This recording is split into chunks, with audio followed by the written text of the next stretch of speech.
Welcome back, ladies and gentlemen. Camp Hustle One here, back with another live stream. How you guys doing, man?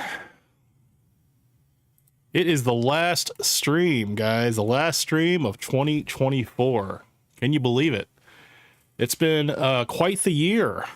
A lot has happened in this year. I kind of want to do a little bit of a recount because there's a lot of stuff that you guys probably missed, but I'm not saying I'm chronically online or anything like that, but I've seen a lot and a lot of things as far as people getting exposed, crypto schemes, people thinking that they're free when really they have more trial and more jail to do, and just scandals all around.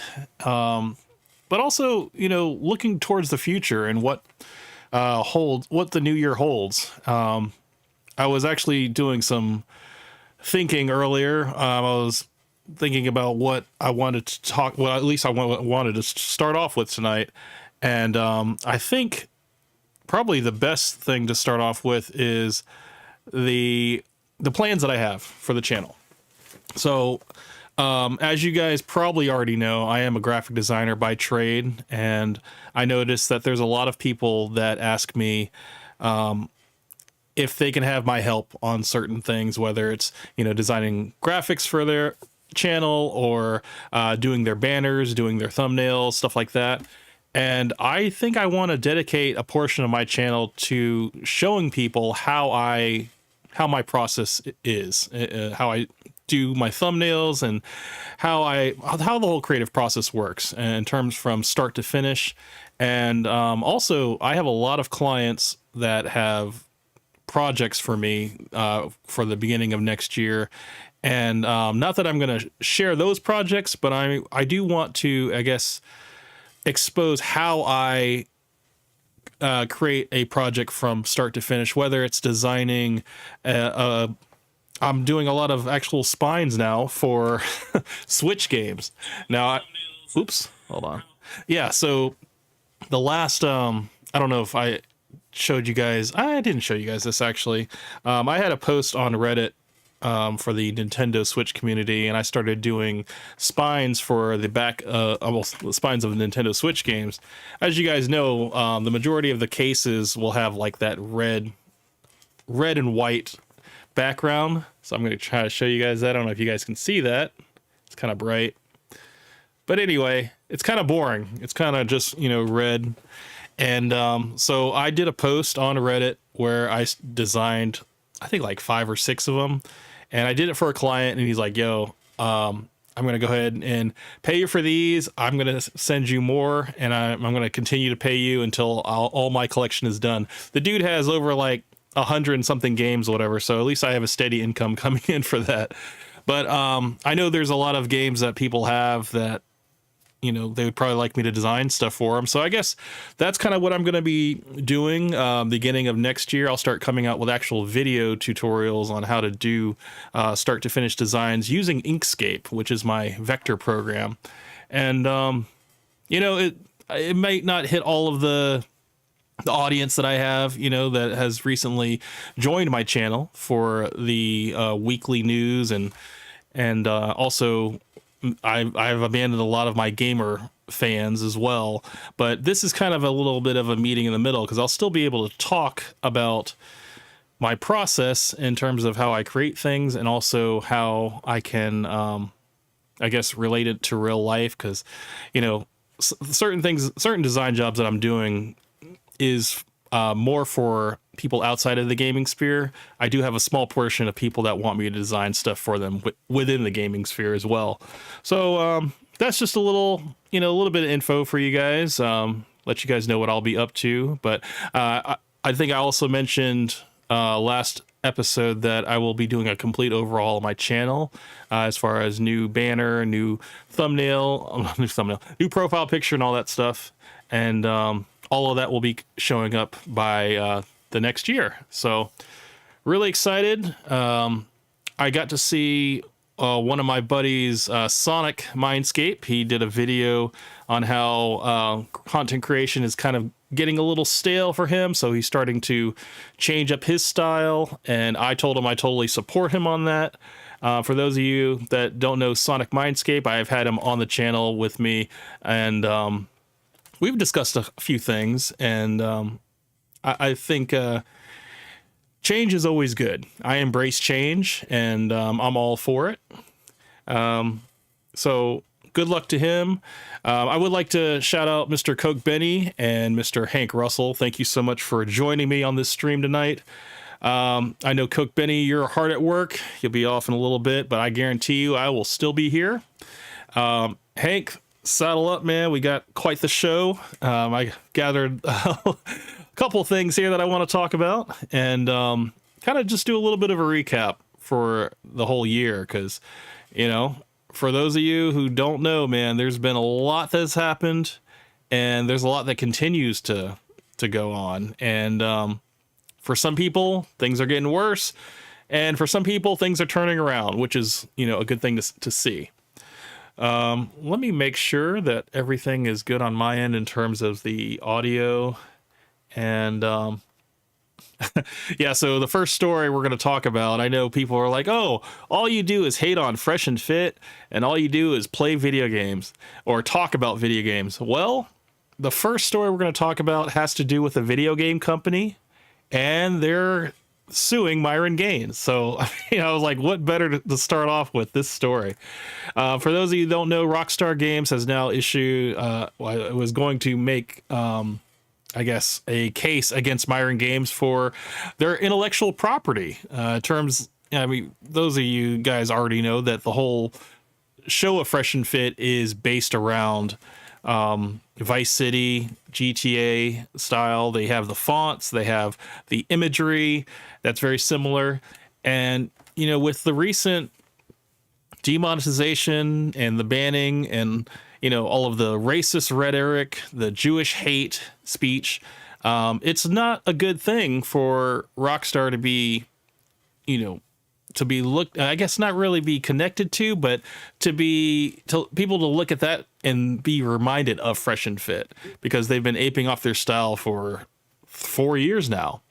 And so the first story I wanted to bring out is this guy, Mr. Arthur Watkins Jr. So this gentleman, he went ahead and did a whole, I guess, a copyright violation, I guess, notice to Rockstar to let them know what was going on as far as what Myron Gaines was doing. And this is a little bit of an update. So this is actually the last part, the most recent part.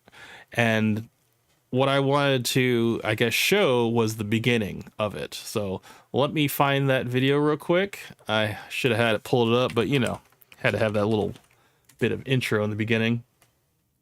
The video that covers this, I believe, was called the Celebrity Dirt. So let's find that. Well, actually, Opera and Preach just covered it. Getting sued by GTA. Maybe we should watch this. This is like only 2 hours old. We can watch this one. This is only 9 minutes. Let's see what they have to say. This one came from our subreddit. It comes from a man named Arthur Watkins Jr., he works in litigation in some form. He says, the Rockstar imagery has been removed from Myron Gaines' timeline as of December 24, 2024. Accountability enforced. Myron Gaines faces consequences for copyright violations and beyond. After a formal complaint from the American Freedmen Legal Fund, Rockstar Game has taken actions against Myron Gaines, founder of Fresh and Fit, for unauthorized use of their intellectual property. As a result, all infringing content has been removed from his platform. So I guess you see this right here. See how they were constantly using images from like GTA. Rockstar Games like, yo, take that shit down. You know what I think? What? I think they push it to the limit. Push it to the point of no return. Yeah, I mean, it's a Scarface, Vice City, like at the same time. I mean, I know that was like the whole direction, the whole Miami setting and stuff, you know, was to ape off of Scarface by having the soundtrack, but also having the imagery of GTA from Vice City. And we all know that was one of Myron Gaines' favorite game in school and stuff. So, yeah. Hey man, it's crazy watching somebody who tried to give you a copyright strike get copyright struck. That's wild. Rockstar Games like, yo, take that shit down. Myra's like, okay. It doesn't matter if they take it. And what I looked into this, what I saw was that all of the videos that were on Rumble, After Hours, everything that has that imagery is completely wiped out. So there's kind of a gap from, I guess, most recent to almost like 9 months, almost like I don't know, like three. There's like a 3-year gap, so it'll be like 9 months and then like 3 years ago. It's crazy. You guys can go check it out, but yeah, it's pretty wild. Get down, they can still sue. True. It doesn't matter if like they take all the videos and all the intros down. They could backtrack that. They could see, like, they could say you didn't have that authorization. Not only that, but you tarnished the image of the game. So they could say Tarnish the image of GTA.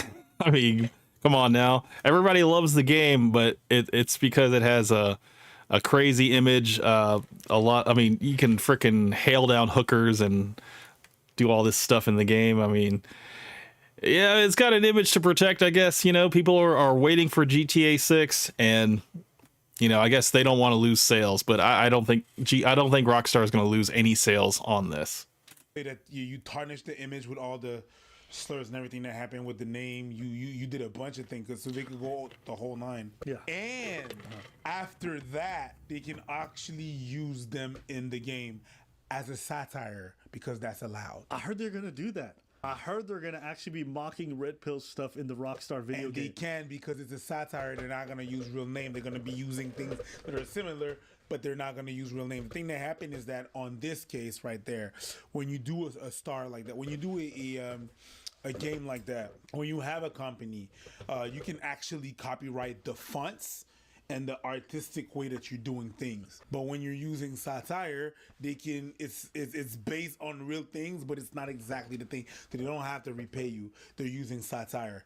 They're basically using copyright the proper way because that's what they do. Because they use, like, for example, there's a cameo in one of the GTA that is basically, it's a cameo from Boys in the Hood, the movie Boys in the Hood. One of the characters is dressed like one of the main characters of Boys in the Hood. Another one of the characters is just like J-Lo. But you could use that with, it's not exactly that. It's not going to be the voice. It's not going to be the situation. You could use satire and you could do Easter eggs or stuff like you. There's a way that you have lawyers and a way that you can walk the line of copyright. But when you don't know what you're doing, you're using the same fonts, you're using the imagery, you're making profit of, because that becomes your trademark, which is a trademark that is owned by Rockstar, and that's where you can get shit. So that. And I believe that's kind of been Fresh and Fit's whole model, is to basically just break the rules first and let them come after us if they catch us. And, if they catch us, then we'll make the, adjustments we need to make. But if they don't say nothing, hey, let's just keep going with it. And I think that's just kind of been the model of Fresh and Fit, like we're going to push to the edges in terms of content creation and just what is the line. We need to figure out what the line is, and if we get banned, we get banned. If it's a temporary ban, we come back a little bit smarter. But then when we get perma ban, we got to go to other platforms. So that's that's kind of been their whole model. That's pretty much what happened. So that's essentially what's happening to them. Juicy, right? That's when you got Rockstar Games about to shut your shit down because you'll stop fucking with it. You think it's a good or a bad thing? It's a thing. Go on. It's neither good or bad. It's really just there's some rules set in life, and learn those rules and may the best man win. So you don't know you want to abuse copyright on one side, but like you said, it's really funny that you abuse of copyright and the way that copyright works, but then you turn around and you do that. I mean, it's okay. Yeah, I mean, there's nothing to feel really bad about. I would just say, when I saw this, I did chuckle because I couldn't just imagine. But Rockstar Games, I mean, they were obviously stealing from them. That was very clear. Yeah, that's there's no dispute that No. they took the song, they took the fonts. Go ahead. Now here's where it gets juicier. Apparently, it was like a black civil rights defense Yeah. fund that contacted Yeah. Rockstar Games. And Yeah, they're what like, happened is yo, that you want to they- keep It was an FBA, guys. It was an FBA that got Fresh and Fit. Oh, how the tables have turned, you know? It's like you target the FBA community and the boldest and the brightest, they come out of the woodwork and they attack you smartly. You know, they don't attack you in an X space. They attack you by finding out what things that you've done that's been illegal, you know, in terms of, you know, copyright infringement. This is the example here. So very, very smart move. Planning on it because why- online he be doing some wild stuff about. He constantly speaks poorly about black people, calls them the N-word, monkeys, everything you can imagine. He does it every day. Well, because, you know, he's from Africa and he's going to use that he can say that he has the black card because he's from Sudan, which is a part of Africa. That is his excuse.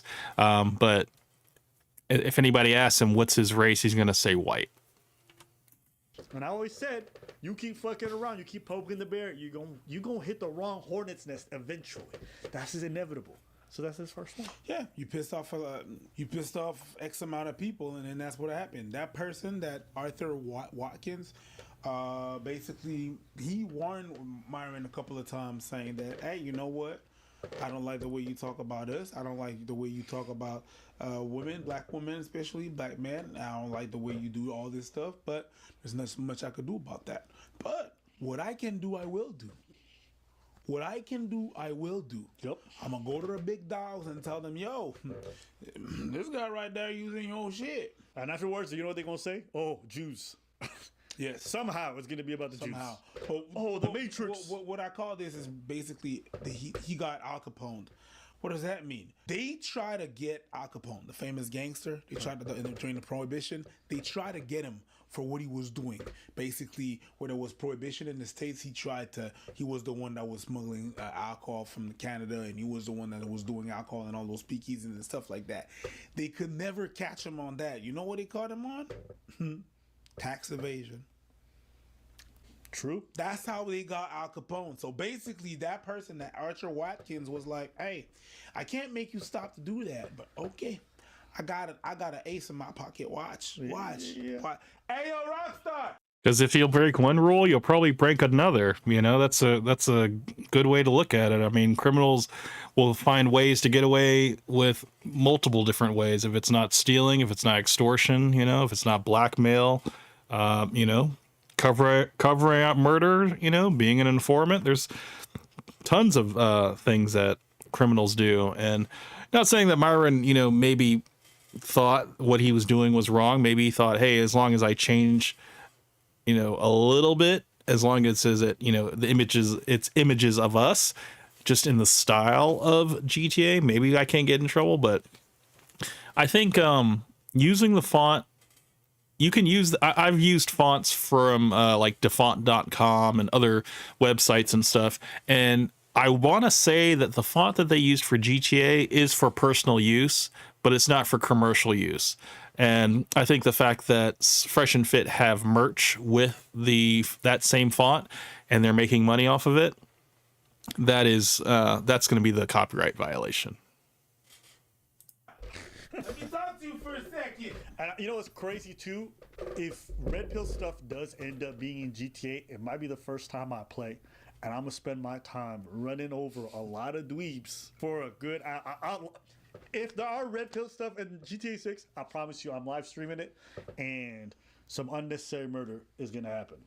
If anything, they'll probably just have it as a radio station, you know, not like a physical station you can go to. That would be awesome. But I think if anything, it'll just be like the talk radio that they did in what's it called Grand Theft Auto 4, 5 and stuff. All the Grand Theft Autos, they always have like a radio studio where it's like K-Chat or something. And it's always like some crazy topics going on. And, you know, it's just background noise. It's not going to, I don't know if it will be like actual characters. That would be cool if there'd be like a mission or something to, I don't know, blow up the red pillars or something. that would be kind of cool. But most likely, if they do a parody of like Red Pill podcasters, it's probably just going to be like a generic alpha male spewing out Red Pill talking points, and maybe even have like an Andrew Tate like character in there, you know, just kind of infesting the internet and just being over everywhere where you can't literally look away. He's everywhere you turn. That would be probably what they do. This is the game. No, it's obviously in the video game. Yeah. Chill. Yeah. We're not even doing that. We're not. No. To be clear, we're not even doing innuendo. No. Okay, good. No. Because some people say like, "Oh, I want to hurt you in a video game." No. No.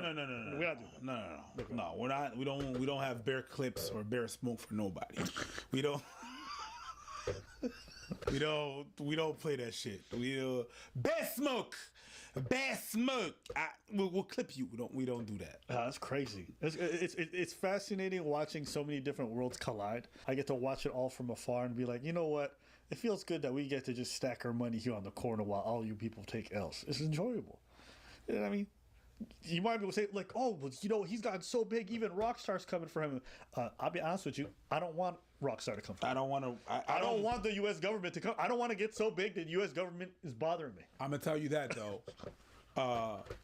Rockstar, I don't mind a cameo. Yeah, ooh. I wouldn't mind a cameo. Yeah, you can use our name and likeness. You could use some kind of I don't mind that. Yay. I was trying to think, didn't Grand Theft Auto 4 or 5 didn't they have like a YouTube type segment in that game where like you can go online and there was like a version of YouTube? I don't know. I for some reason I think there was, but yeah, that would be cool. You know, you just see clips of like, I don't know, parodies of Auburn Preach. That'd be cool. I mean, you would have a very easy way to set that whole thing up. It would be very easy to parody, you know. Today's topic. Actually, 100%. I bet you there's some producers at Rockstar who watch our stuff. I'm pretty sure there gotta be some. I'm pretty sure. Hold on.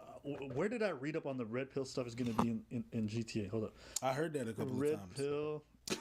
Yo, if that shit happens, I think I'm gonna go to every Comic-Con ever. Oh, because apparently is 6 based in Miami?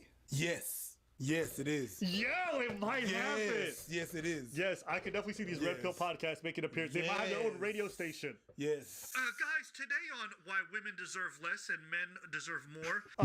That was like a perfect like mock-up of what it would look like. It would just be the show name, you know, Fresh and Fraud, or, you know, Fake and Fraud, or Fresh and Fab, whatever you want to call it. And then, yeah, they would just be playing crazy stuff in the background. You'd have like men and women arguing back and forth, and it would just be like listening to like Jerry Springer, but only on audio. I think that'd be really, really funny. For all you incel dweebs at home, we have some advice for you. First off, masturbate, get to 6 figures, get to 6 foot tall, and if you can't, kill yourself. Now, on to the ladies. Yeah, you can definitely see some good parody. 100%. The parody is gonna be yeah. It'll be like rule number 1: get a vasectomy. That's what they'll say.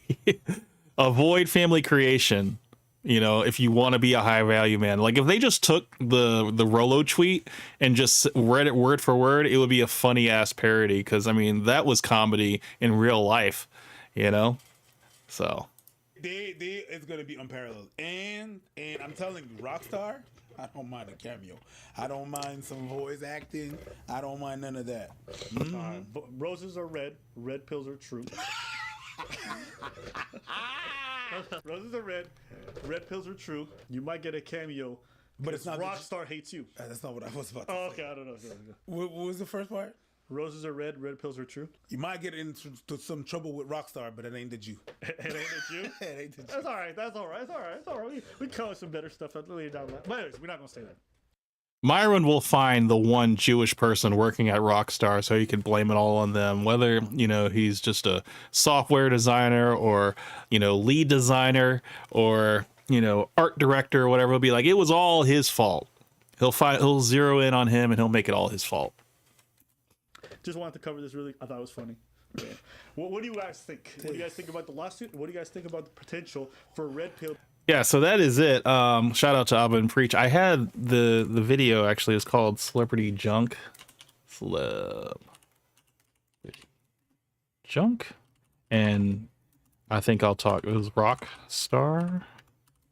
It's called Celebrity Junk Rockstar.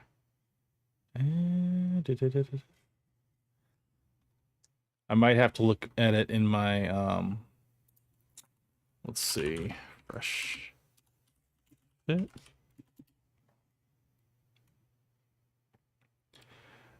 And I hope that they didn't take it out. Let me make sure. Because I know the video, for some reason, I found it and then I couldn't find it again. And I'm wondering, maybe he got hit. Maybe, you know, because, you know, sometimes he'll come out with a video and then somebody from the Fresh and Fit team will strike it down. So let me see if I can find it real quick. Let's go to videos. There we go. Go to latest, and let me see. Dun, dun, dun. Why is Andrew Tate? Oh man, it's wild. Okay. Okay. If it's not this one, let's go to. Hold on. 'Cause I know he has 2 channels here. Mr. O'Shea Duke Jackson. Let me go to the his video because he really goes into it. And Auburn and Preacher great. Oh, this is it. This is it. He changed the thumbnail. That's why I didn't recognize it. He's got like a really dusty looking Myron on there, and yeah, it's crazy hilarious. Make sure this video, this volume isn't up too loud. What's good, everybody? It's your boy O'Shea Duke Jackson, back at it again with another episode of the Celebrity Junk theme. Clock ticking music. Myron has had a very eventful 2024 in which he became much. Now he got this news on Christmas, so this was like his Christmas present. Much poorer and less successful. It's nowhere near their 2022 height when everything was just on and cracking. Yeah, that clip of Myra dancing, I feel like it was like yesterday. That was the Now You're a Single Mom song. That was when that song was like first coming out, and they were playing it on every show. That was before Brandon Jamal made it to the show and crashed out. Just a year or two can change your life for the better or for the worse. But something was consistent. I love these lasers coming out of his eye. So much vitriol and hatred. Like if he had Homelander powers, man, like yeah, that whole studio would be zapped. This year, Myron's hatred for the black community. Bro, reparations are for okay. Black people need to just stop being lazy. So he's gonna start in with this, yeah, and this is the perfect setup because he's talking about just the work ethic and just how he was talking about reparations. Like if black people were to get reparations, what would they use it on? And I'll let Myron say it because he says it so much more eloquently than I can. You're not gonna get a handout, okay? We're not gonna give you your reparations because guess who's gonna have to pay for that? The middle class is gonna have to pay for it. Yes. Now, let's keep it 1,000. You get your reparations. What you gonna do with it? You gonna buy a bunch of some Jordans, some I knew he was gonna say Jordans, man. drugs, some weed. And Myron's hatred for black women. He said that you're cool, but he needs an STD test first. I'm clean. She said she's clean. So what's up? Hey, they just came out with a cure for so you can any black girls you want now. Oh my God. I do not have any. Oh my God. What? Black women have the highest rates of what? That's tough. That is real tough for Myron to say, considering that. Well, I mean, I guess his statistics about black women having the highest rate of HIV or AIDS, because I think there is kind of a big difference. You know, people live with HIV and people, you know, take this cocktail and stuff like that to kind of, don't they have like something that can suppress it and cure it now? I think they have something now for that. So, but yeah, that's kind of closed-minded of him to say that. Also, another thing, what about gay men? You know, not to like target gay men, but wouldn't you say gay men have the highest rate? But I don't know. Maybe he doesn't. Maybe he's smart enough to not say that or go after them. Myron never thought that basically he would have to pay a price before Christmas. Now, Myron is a Muslim by default, so he probably doesn't celebrate the holiday season, but there are a group of blacks who are celebrating this for the holiday season. And it brings me to a gentleman by the name of Mr. Arthur Watkins on Twitter. President inventor of the fill station pillow kiosk, American Freeman litigate. My own thoughts, sell pillows, raising capital. He's an entrepreneur, so he's a pillow salesman. Arthur Watkins Jr. on X is a brother that is responsible for something called the American Freedmen Legal Fund. Now, if I'm not mistaken, the American Freedmen would most likely be the same thing as hashtag ADOS and hashtag FBA. What does the American Freedmen Legal Fund do or try to achieve? Well, it says clearly, we seek to secure resources for covering essential expenses, advancing advocacy initiatives, and funding critical legal proceedings. Okay, well, what does that have to do? Yes. No, I'm doing a video. Thank you. Sorry about that, guys. With Myron? Well, this is what Arthur Watkins wanted to do against Myron Gaines. Remember those clips of Myron disrespecting black people? Well, Arthur Watkins got tired of it, and he found a loophole in how to get Myron back. This all started December the 1st, 2024. Fighting back against Myron Gaines, defending American freedmen's rights and protecting intellectual property. The American Freedmen Legal Fund is taking a stand against Myron Gaines, founder of Fresh and Fit, who has been engaging in actions that not only undermine the rights of American freedmen, but also violate the intellectual property of major corporations such as Rockstar Games. Gaines has repeatedly used concepts, imagery, and branding tied to Rockstar Games without permission, incorporating them into his products and content to further his own commercial agenda. Now, just to stop right there, the Fresh and Fit logo on its own is a very strong logo. It's very well crafted. You know, it's just letters, red, white, and blue. And it's very simple, but it's, you know, it's effective. Now, if they were to just, you know, base everything off of that logo and not do like all this like Miami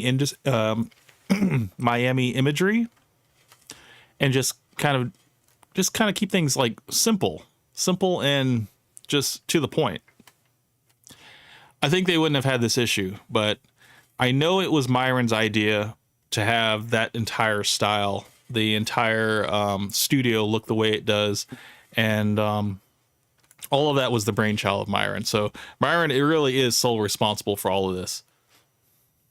This isn't about protecting intellectual property. It's about defending the integrity and rights of American freedmen. Myron Gaines' actions, which include exploiting these properties for personal gain. His behavior has already led to bans and demonetization across various platforms, but the fight doesn't stop there. The American Freedmen Legal Fund is now stepping in by sending a formal letter to Rockstar Games to notify them of the violations and requesting they take legal action to protect their intellectual property. This move is a part of a broader effort to hold Myron Gaines accountable for his actions and to send a message that any exploitation of black and freedmen culture for profit will not be tolerated. Well, who is Rockstar Games, and basically what do they create?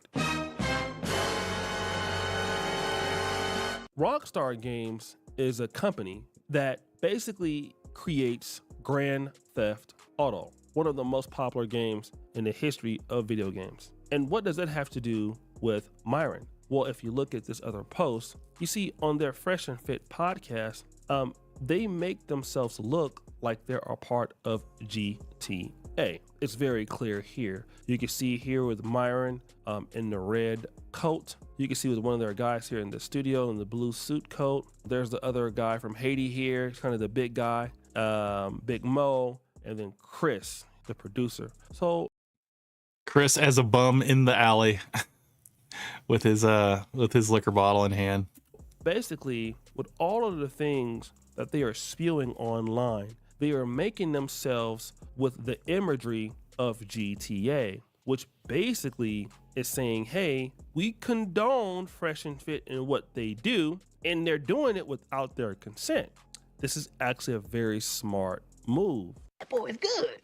So what happened from that? Well, there was an update. It says this, update. The Rockstar imagery has been removed from Myron Games timeline as of December 24th, 2024. Merry Christmas. Accountability enforced. Myron Games faces consequences for copyrights violations and beyond. After a formal complaint from the American Freedmen Legal Fund, Rockstar Games has taken action against Myron Games, founder of Fresh and Fit, for unauthorized use of their intellectual property. As a result, all infringing content has been removed. All of it has been removed from the platform, and I had to double check on this to make sure, and it's true. Like, you go back all the way to the very beginning of Fresh and Fit, and it's mainly just like Myron doing the unplug fit stuff and dating advice and workout regimens and all that stuff, and none of it has the Fresh and Fit like style that they have today. It's all just very like cookie cutter basic graphics and stuff. And that's all that's there now. And you go to fast forward to today, like they have stuff that goes back 9 months that will have the after hour stuff. And I think after hours, I think is going to be okay, I believe, because I don't think they use the same GTA font for it.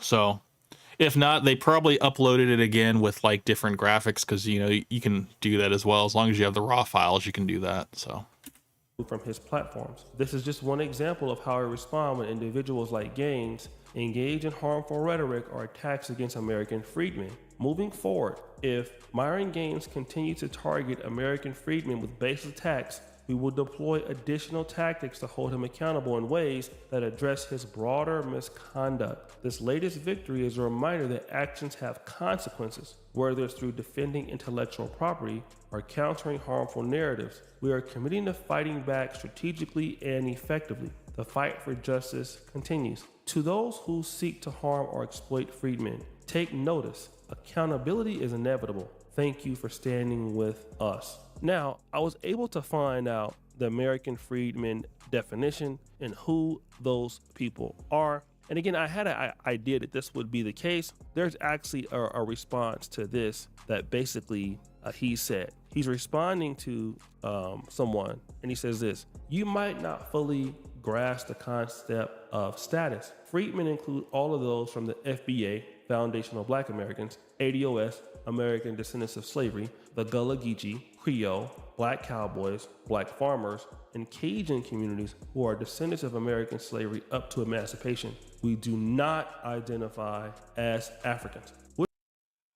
Dan, sup camp? It's Kavos. I'm using my main account. Hey, Kavos, how you doing, brother?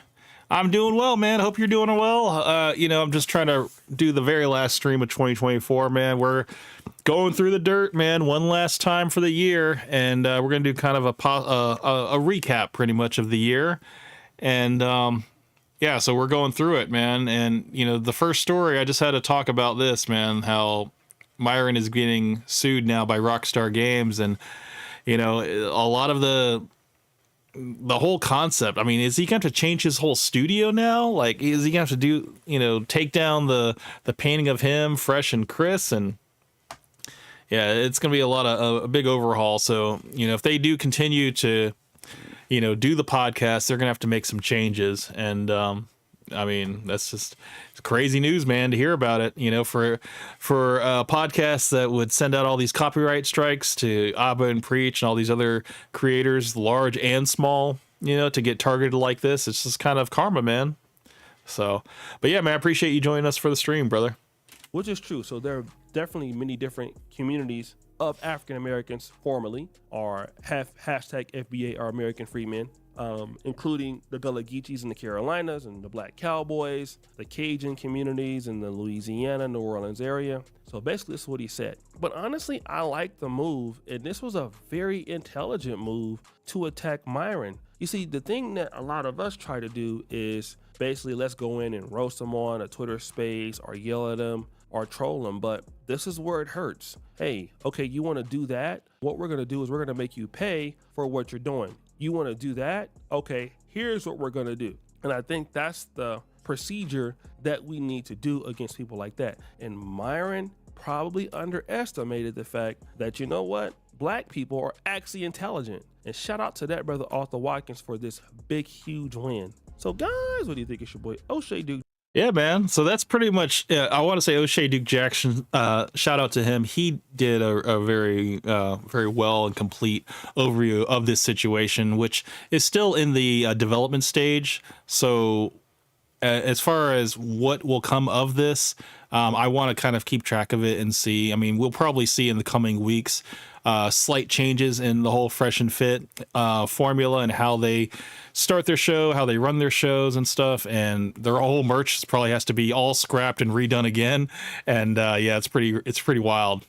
So if you look at their last live, they didn't use their intro. That's pretty crazy. Yeah, I mean, the thing is, it was an immediate like cease and desist. It happened like on Christmas Eve, I believe. That's when he got the notice. And yeah, so they had to make swift moves if they were going to keep up with their content schedule.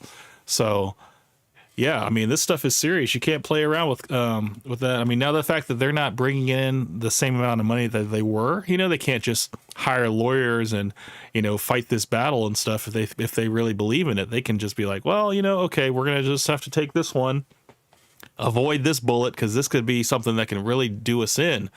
And Rockstar Games is a very serious corporation. They make tons of money. I think GTA has probably been like the number one selling product, for so many years running. Whenever it releases, it's usually like the top game for up until the next game comes out. So I know that Rockstar has the ability to really bring the hammer down on Fresh and Fit. And if they wanted to squash them for good, they could. They could just drown them in legal troubles, and that'll be it. I think there's not enough properties that Myron has, I think could actually combat that. So but yeah, so that's the first story, kind of rounding out that one. Let me see, let me go on my profile, make sure it's here or not. Okay, so that's not there. Let me make sure. Dun, dun, dun. Let's see. So I had my I did the smart thing, and I went ahead and wrote all my topics down of what I'm going to talk about. And let's bring it back up. Give me one moment, guys. All right, so somebody had said on Reddit that they were not happy that, Fresh continues to be like the thorn in Myron's side, but that, as far as like the audience of Fresh and Fit, they're starting to really turn on Walter, because now even when they do interviews outside of the Fresh and Fit podcast, and they have I think one with like Jake Shields, people are still upset, even when they just announce it like 2 days out, like, hey, we're about to do a show with Jake Shields, and then they release the thumbnail, and the thumbnail has, Walter, Jake Shields, and Myron there, and a lot of people are just clamoring for, like, can you just have just Myron on there? Because most of the things that Jake Shields and Myron talk about are pretty much like politics and stuff, and we know that that's not Fresh's strong suit. So let's see what the audience says here. Let me see if I can zoom in on this. Okay, so it says, Village Water says, Fresh CEO Network is completely unnecessary and contributes nothing. Why is he even involved with Myron? He has never once said anything significant or substantive or intelligent ever. Him being involved with any type of social or political movement makes it a complete joke. And then Ozadima, the Fresh guy is useless, but always good to hear from Myron. And then Arch Bigot said, can you do a version where Fresh is cut out or muted? And Fresh is going to ruin the interview. Should have only kept it should have kept it only Myron, unless Fresh keeps his mouth shut so the marbles don't fall out. Jake, 2025, this year is for you. So that's a fan of Jake there. And then, Shut Up White Genocide said, should be just Myron, simply. Just Myron, dude. Fresh can barely finish a sentence. He's a mad simp for thoughts and is kosher. So, yeah, I mean, I think this is just... I don't want to say this is all haters of Fresh and Fit. I think some of these are fans, actually, of Jake Shields. And they're like, look, man, they know the whole situation. They know that, Fresh really doesn't contribute anything to the conversation. And, yeah, it's just... like, I don't have to say it anymore. It's like the word is out and everybody knows it. So let's see. Coke Benny says, I'm back. Sup, camp and the Hustlers. Yes, Hustlers unite, man. We are here.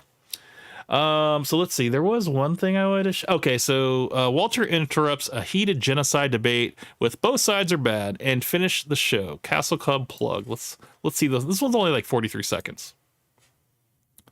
Let's make sure this is in here.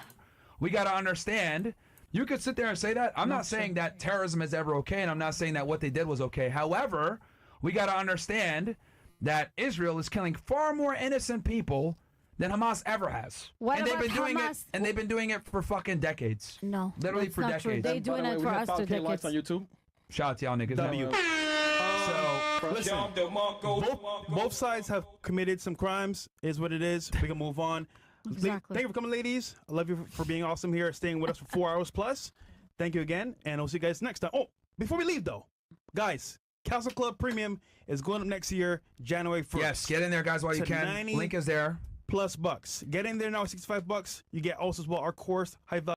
What are you guys going to pay? What are you guys going to get for the 90 plus bucks a month, guys? It's like, it was already laughable that they were doing $35 a month for pretty much the same thing that you always get. Now they're gonna, I guess Myron's gonna teach you how to text women. Triple text Myron. He's gonna show you guys how to to up your texting game, so you don't get ghosted by these women. It's just like, come on, man. We've seen them in action. We've seen how they are when they're on these little e-dates and stuff, and how Fresh always comes out to be like the friend. He gets friend zoned instantly, and then Myron just scares them away because every date is an actual debate. It's never a date, it's a debate. So, but yeah, that's all I got for Fresh and Fit. It's actually pretty light this episode, but I did want to talk about Moist Critical. So Moist Critical is actually talking about Fit X Fearless, and I wanted to show you guys this one. This one is actually kind of funny.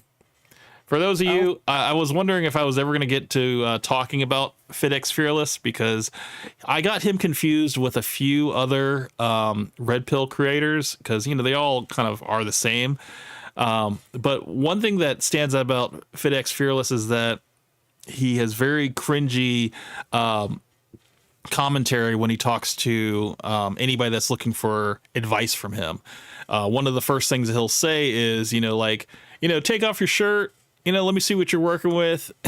It's just like, even if the person is like, yeah, there's this girl that I'm talking to, he's like, yeah, just take off your shirt. I don't want to hear anymore. Take off your shirt and let's see what you're working with so we can see. And then, he just gives like this really general advice, like, oh yeah, you get in the gym, you need to not really focus on this girl and stuff like that. You need to have a lot going for yourself. Just a lot of like general stuff that like, it's kind of common sense. It's like the more you chase a woman, the more she's going to notice that you're thirsty, and she's going to be repulsed by that.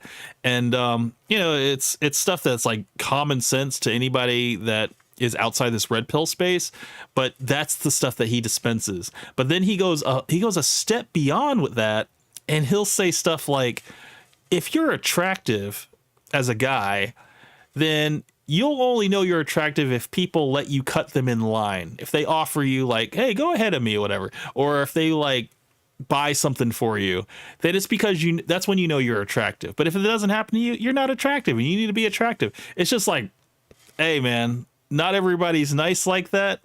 It's like sometimes I'll be in a store and I'll have like one thing in my hand, and then it could be a man or a woman. They'll be in front of me. They'll see I only have one thing. They have a whole grocery cart for the stuff, and they'll let me go ahead of them. It's not because I'm attractive. It's because logistically I'll be a faster person to get in and out. And the people are just, they just see that. I thought that was, that's how I look at it. I don't look at it that, oh, you got to be attractive in order for this to happen to you. If you're a troll, it's never going to happen to you. So I just thought that was wild. So let's get into this one. Moist Critical talking about FitX Fearless. Alpha male content creators get more wedgies than the men that they're trying to scam. They get made fun of almost as much as bronies used to back in the day. And right now there's a new clown that everyone is taking turns shooting spitballs at, and I had never heard of this alpha male before, which is extremely rare, like Halley's Comet. Because when it comes to alpha males, I treat it like I'm Professor Oak. I'm obsessed with it. I'm studying them. I'm going out there into the field researching them. Yet somehow this gold mine slipped under my radar. Here are 3 weird signs that no one thinks you're attractive. Number 1, you have to wait in line wherever you go. So you got to wait in line, whether it's at the airport, whether it's at Starbucks. If you're waiting in line, you're not attractive, okay? Because obviously, as a man or a woman, if you're attractive, people will just let you cut them. That's just the way it is. Now, one little minor detail that I will mention about FitX Fearless: he's not a tall guy. He's not tall at all. He's like 5'1", 5'2", 5'3", or something like that. He's short. So he has the short man complex where he has to amp his like confidence to like 11 in order to compensate for his lack of height. People tend to let attractive people skip lines. No, they don't. Not even in your wildest dreams is that a normal occurrence. Very few souls on God's green earth are going to let someone cut them in line just because they're attractive. Like maybe there's a couple isolated cases where some virgin goober who used like an Ask Reddit thread looking for advice on how to break the ice with a girl might let her like cut in front of him at a coffee shop or something in the hopes that maybe it'll spark a conversation, he'll get her number and they'll get married. But that's not normal. Attractive people don't just get to part the seas like Moses anytime they walk into a Chipotle. Like, who even hears that and believes him? That's never happened to him, I promise, and it doesn't happen to anybody. What is that, Chipotle? When you go somewhere and you're an attractive person, people tend to give you more favors. If you're not getting these kind of favors from people, people don't think you look that good, bro. Okay, so I'm not saying I agree with what FitX Fearless just said about Chipotle. I'll say it's just dumb luck sometimes. I went into a Chipotle with my wife, and I remember she ordered first and I ordered after her.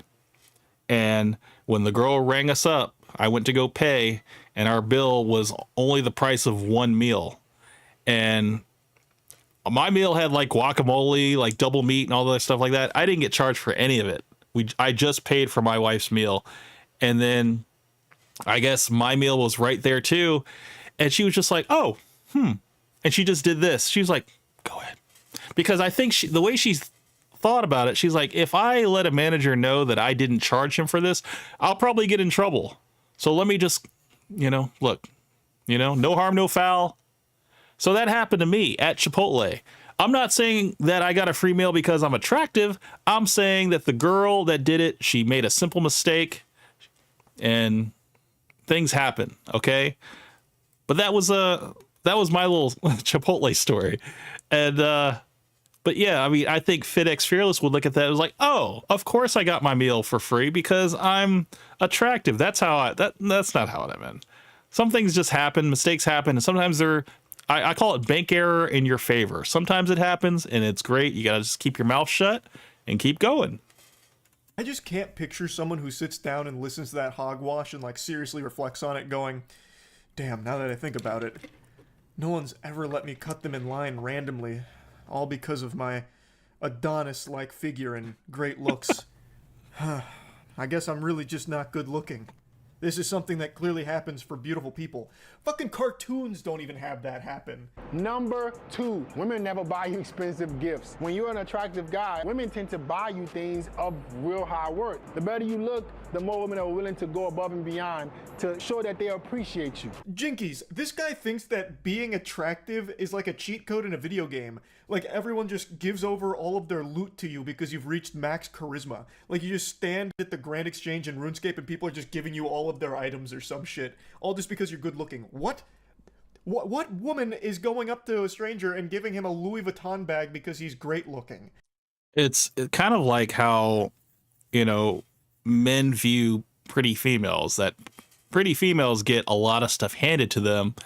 Whereas, you know, I think a guy, like a good looking guy, I don't think that really translates. It's not the same. I mean, maybe there's a sugar mama out there that will see a good looking guy and offer to pay for his groceries or something because, I don't know, maybe she's lonely or whatever. Maybe that happens. But I think that's a very, very small percentage of the time of that ever happening. So, yeah, I think the odds of this stuff happening is very, very low. Also, why are you getting a Louis Vuitton bag? I imagine what happened here is he bought her an expensive gift and then told her to give it to him for the sake of this fucking stupid video.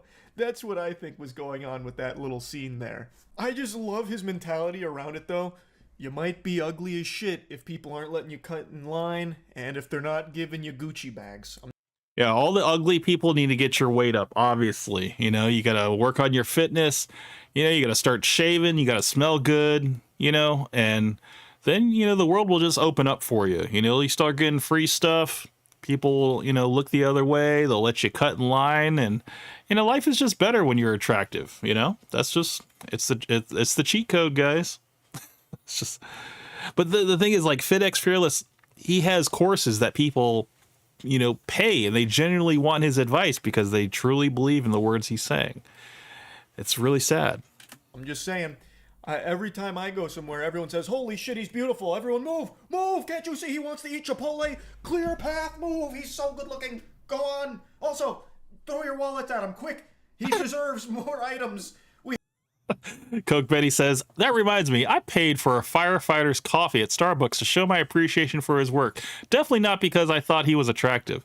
You know,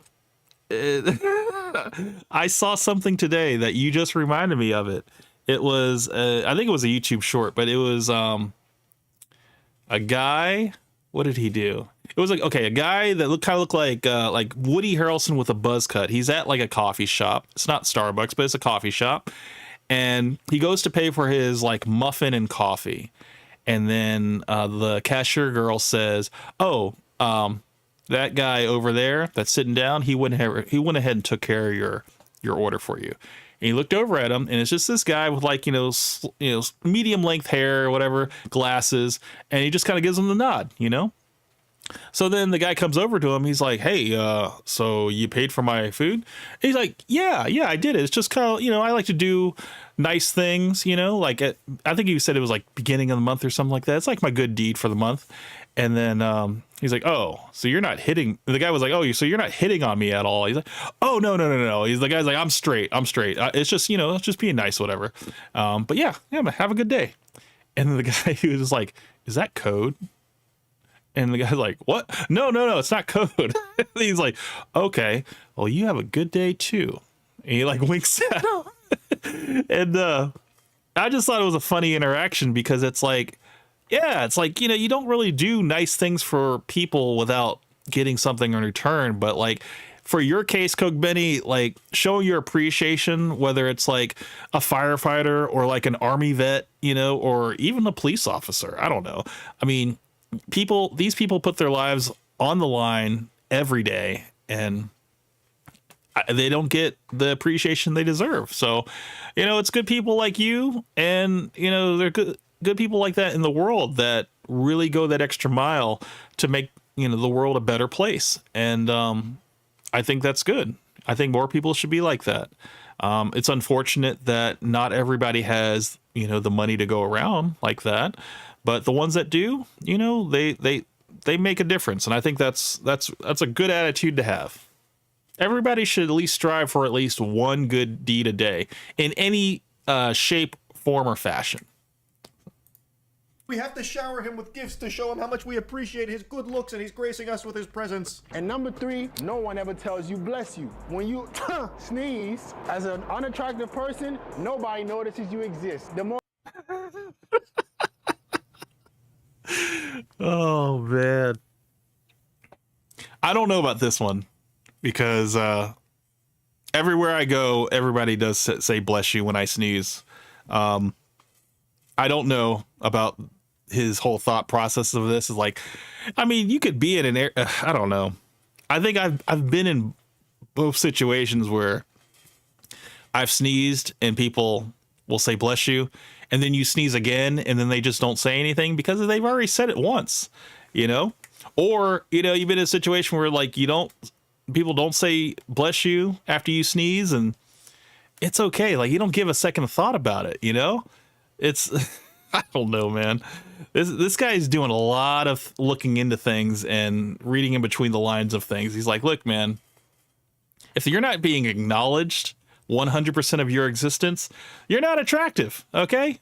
So. the more attractive you are, everybody's telling you bless you. Why? Because they think you look good. When you don't look good, no one trying to bless you. This technique is so advanced, I'm shitting my pants. I swear to God, I thought this was satire. I thought this was all a joke, and I thought it was kind of a banger skit, like a parody, but it's not. This is Yeah, he's 100% serious. That's the sad part. He's really taken all of these like nuances of life and just stretched it out to like, this is how you know that you're attractive. If someone lets you cut them in line, if someone says, you know, bless you, or someone offers to pay for your drink or something like that, it's because you're attractive. If you're not having these things happen, you know, you're not attractive, and you got to get there, you know? You got a lot of work to do. And it's just wild, because I think these instances can apply to a lot of people. So if it just takes like simple everyday things like that to flip it and to make it into a point of view to where people will be like, you know what? That did happen to me. And people will have like this false sense of like, you know, I am attractive because that does happen to me. Or it doesn't happen to them, and they're like, maybe I got a lot of work to do. You know, I've never had this issue happen, you know? But it's just like, I don't know. I think the last thing a man should be worrying about is if someone says bless you, like a complete stranger, or if someone like lets you cut them in line. That's just like, dude, it's just the life of being a man. I mean, yeah, I mean, you got to wait like everybody else. The way I look at it, women are the fairer sex, you know? They're the ones that are, they're the ones where it's all about beauty and looks and stuff like that. And we are the workhorses. I've said this before, man. We are the expendable sex, you know? It's always women and children first on the lifeboats. Men got to stay behind because we're expendable. And women and children, they're the ones that are more important. They're the ones that have unconditional love. They don't have to do anything for it. But we got to prove ourselves. We got to have some sort of value in order to, you know, put it out in the world for people to either appreciate it or stay away from it. He actually believes these things. This isn't a joke he's making. These are real videos, and this is his real whole personality. It's crazy. He truly believes that people saying bless you in public is an indication that you're good looking, and if someone doesn't say bless you, or if people don't say bless you after you sneeze, you must be ugly. Does he have a brain of like a 6-year-old? What? Just imagine that. Achoo! Get the fuck out of here. This ugly guy sneezed. He sneezed. Hey, that sneeze came from an ugly guy. No one say bless you. This guy looks like shit. He's got a stupid face. Fuck you. Boo. Boo. You're ugly. Meanwhile, if a pretty person sneezes, everyone's like throwing money at them and showering with gifts, letting them cut in line and saying bless you. Here are some weird signs that you're an average man. Number 1, no one ever talks about your looks. Guys, if you never hear how handsome you are, you're an average dude. Especially from women, if you don't hear how cute, attractive, good looking you are, you're average, bro. Number 2, your net worth is under 6 figures. Guys, you no longer can be a man, an able-bodied man in 2023 in the Western world and have under 6 figures. You're making under 6 figures. Women won't even take you seriously seriously, bro. You're a regular dude. You have to make more money. This is just a box that you are obligated to check if you want to be an alpha male content creator or a red pill content creator. Yeah, I believe FitX Fearless is also based in Miami as well, so he has that same like bubble that he lives in that Fresh and Fit has, where you have to have a certain type of aesthetic and income level in order to make any type of competition with what's out there already. You got a lot of people that are faking and flossing out there, and if you can't act like you have a boat, or if you're not rolling down the street with a Lambo, you're not getting the look that you are successful, then yeah, no girl is going to want to talk to you, because they're all very shallow, and it's all about, it's all about image out there. And but yeah, you go anywhere else and you can be yourself, and I think you'll do okay. I think it's just funny how these guys, the red pill content creators, man, they really zero in and focus on just like the desperate males that have no like father figures, they have like no direction, and they don't know how to do it. They're just like stuck in their house, stuck in their computers, and like have no idea like how to even approach a girl. They just go to school, go to work, and go straight home, and just like they live online because they don't know how to interact in the world because they never had to. And getting this information from FitX Fearless, it's like, man, I can see how quickly that could warp your brain and just put you in this mindset that, oh, I'm not good enough, there's so much stuff I gotta do, man, 6 figures, man, I gotta just like, which if the person is working towards that, that's not saying working towards six figures is a bad thing. Like, I think everybody should be making enough money to be comfortable in their lives, if not more comfortable, to where money isn't even an issue. Yeah, but understand that don't make money your goal. Make whatever your goal's your goal. Money will just be an asset to get you there, but have bigger goals than just making money. It has to be all about 6-figure income. That is a necessity. You will not make it in the space unless you are financially shaming the people that are watching you. I don't know why the audience loves to be humiliated by the person they're watching about their finances. It's some real cuck energy shit, but it is a requirement. So he's putting in the work there, letting people know like, hey, no. You gotta have 6 figures or else you're just an average cringe beta. And also, if women aren't telling you you're handsome, you're average. Mom tells me I'm handsome all the time, so I don't need to worry about that. And number 3, you don't have abs. Every single man should be between 10 to 12% body fat. Being in great shape shouldn't be a choice for you. If you don't have abs, bro, you're pretty average. It's like listening to a teenage girl describe what she thinks a man should be after watching Twilight. It's so embarrassing. Oh, Sonic Mindscape, what's up, buddy? Hey, how's it going, Cam? Just woke up, man. Sorry for being late. Nah, but you just made it, bro. We just we got through that first little story talking about Fresh and Fit and how they're getting sued by Rockstar Games for aping off their whole design and everything, and now we're talking about FitX Fearless and how you gotta have 6 figures. You gotta, you need to know whether you're attractive or not. Okay, you're either attractive or you're not. If people aren't letting you cut them in line, if people aren't buying stuff for you, or if women aren't telling you how attractive you are, then yeah, you're not attractive. It's just what it is, man. And this stuff is wild, man. Now he's laying it out, all the parameters in order to be attractive. Okay, you got to make 6 figures. If you're not doing that, you're not a man. And I think he came out with this in 2023. It's about to be 2025, guys, so this obviously applies, if not amplified to 7 figures now. And everybody's got to have abs, guys, because that's what the ladies like, right? The ladies in Miami, that's what they like: money and physicality. But if you're not in Miami, you still need to aim for this, because you can always fly those Miami girls out because they're all worth it, right? Anyway, though, He speaks about being average as if it's the worst thing in the world, like this unforgivable sin. And that's just a sign of the times where everyone thinks that you need to be like the special snowflake. Everyone's got to be like the most unique. Oh, I forgot, Sonic. If you're out and about and you sneeze and nobody says bless you, that means you're not attractive. But if someone says bless you, you got a shot, okay? That was another crazy stipulation he said. I was like, okay.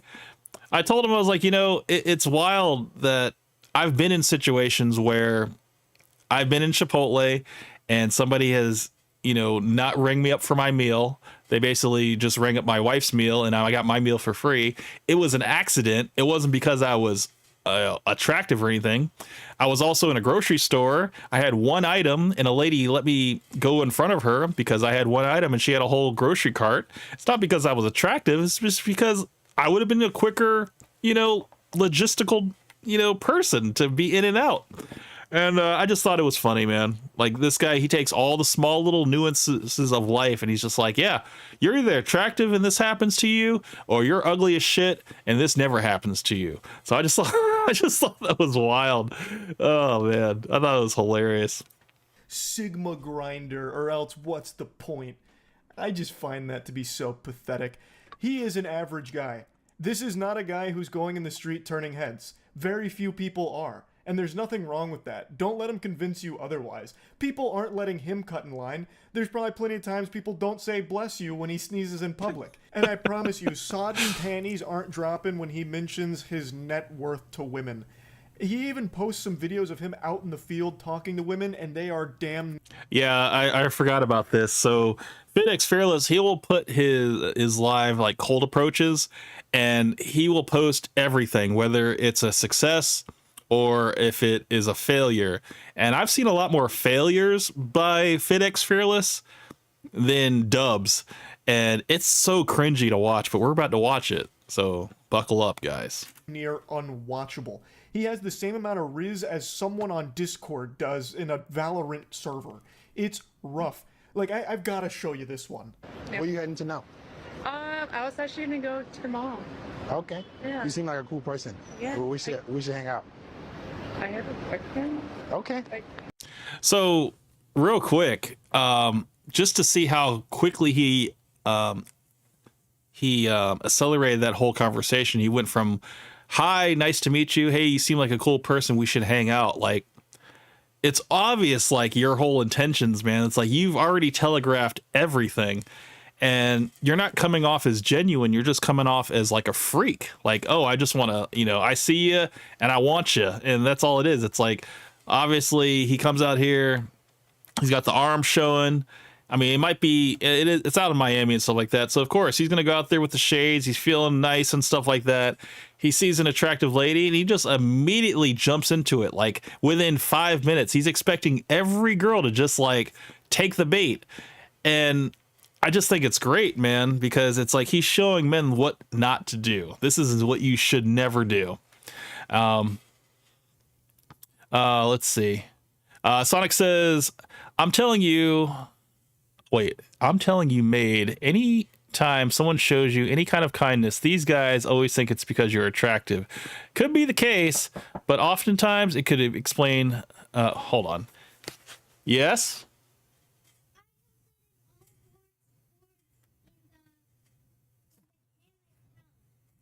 Congratulations.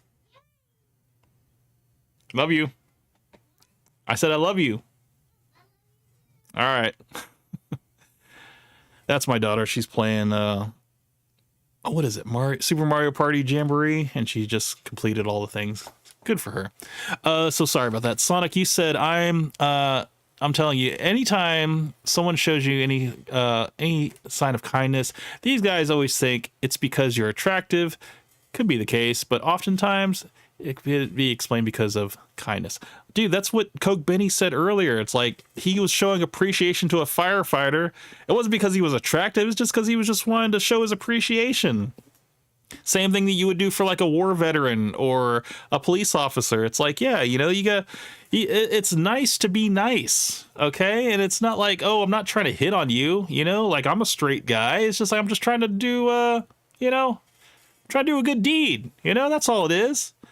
But I don't know, man. It feels good to make people feel good. And, you know, and I always tell people, you know, if you have the money, it's good to show kindness like that. Don't give your money to scammers, you know, but give your money to people that actually need it. Absolutely. Sonic came back and he says, my bad for the terrible typing, man. I'm on mobile, so I can't edit my comments properly. That's cool, bro. I know what you meant. You're good. I want to see this guy crash out some more, man. Let's see how he crashes and burns. No worries. Thank you. You guys to rate my body 1 through 10. I guess about a 10. And you? 8. What do you think I need to work on to make it a 10? It ain't nothing you can work on. You just short. Yikes. Damn, that was it.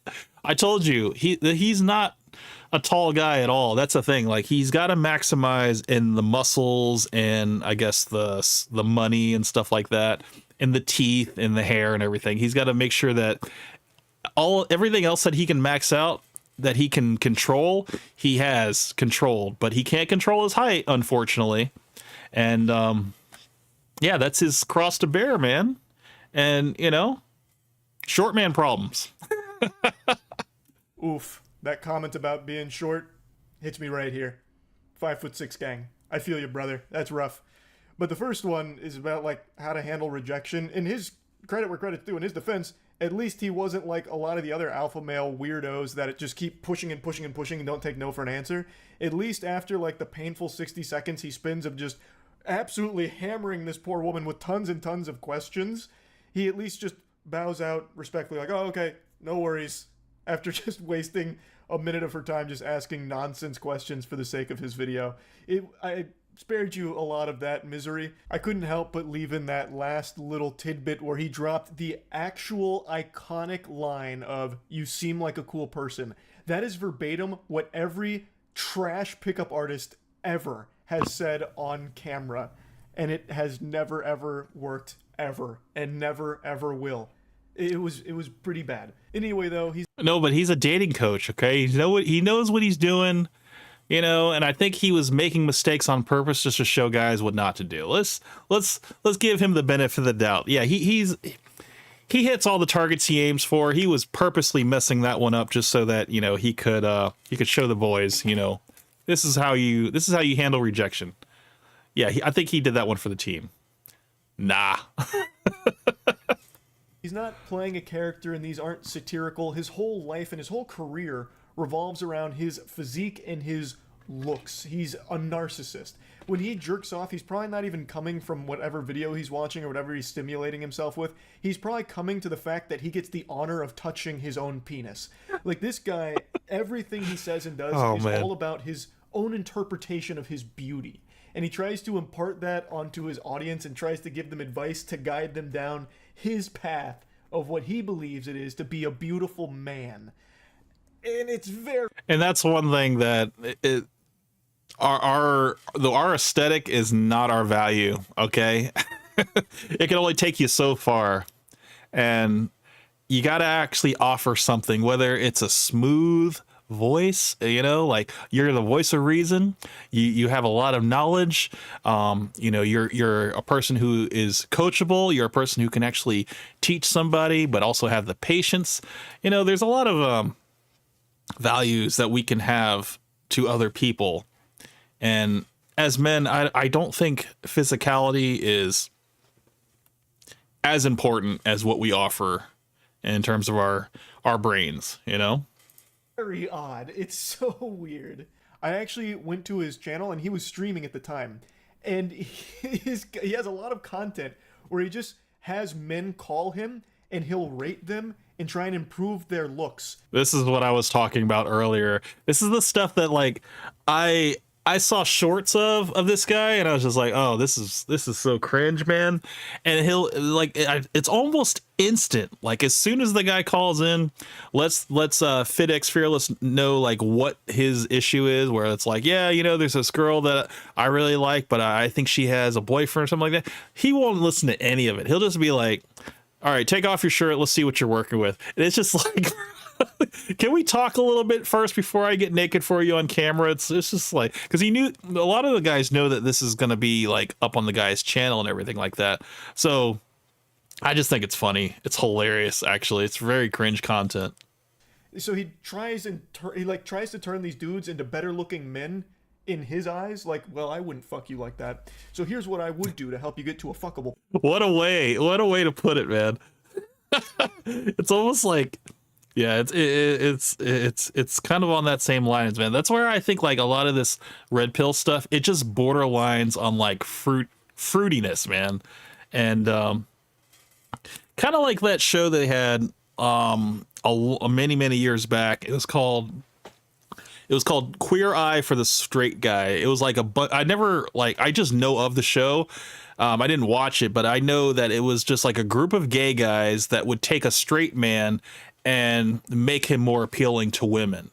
And it was just like a whole makeover show, you know? And I think that's what FitX Fearless is doing now. He's giving that type of eye and trying to, you know, give general instructions to these poor saps that seek his advice. And, you know, whether it helps or not, I think it just comes out as like really cringe content. Like, I don't think any of these guys really get the help they need, you know, because the stuff is too general. You know, he's just like, oh, go get a 6-pack, man. He's like, you're working with a keg over there. He'll say something like to the point of like, just go work out, man. It's like, you need to fix that gut. It's just like, come on, man. You got to do better than that. Point. And I actually tuned in for quite a while. There were a couple of moments where he offered like legitimately good advice in between kind of like shitting on a couple of people, but he did sometimes offer like advice to people that were seeming a bit lost on things, which yeah, that's the thing. He encounters a lot of people that are lost. Sonic says, Camp, do you think that the red pill has done more damage to men than has actually helped men? You know, that's a good question, Sonic. I think the majority of men will, the advice that is given to men from like red pill creators, that's across everybody, across the board, you know, it doesn't work for them because everybody's circumstance is different, you know, wherever they're living and stuff, wherever jobs they have and stuff, you know, sometimes it's just limited availability. And, you know, just to give somebody the advice that, oh, you need to be making this certain amount of money so that you can get out of your mom's house, you can, you know, be more independent, get your own place, you know, and all this stuff, and be able to do all the things as far as, you know, investing, real estate, and, you know, getting a gym membership and all this stuff. It's like people don't have the amenities sometimes to have all these things around them. Like some people don't live in major cities, so not all this advice will like hit everybody the same. I think there's whole cities where people don't make even close to 6 figures. A lot of people make, a mean would be like maybe like 50,000, you know, at most. And that's, you know, that's like on these outskirts cities. Some people in the major cities make that too, but it's like a majority of like middle America is like 50 to 60,000, dude. So like this red pill advice of like make, you know, 6 figures, that completely falls on deaf ears. You know, that this is not applying to most Americans. A lot of this stuff is kind of unrealistic. It's dangerous.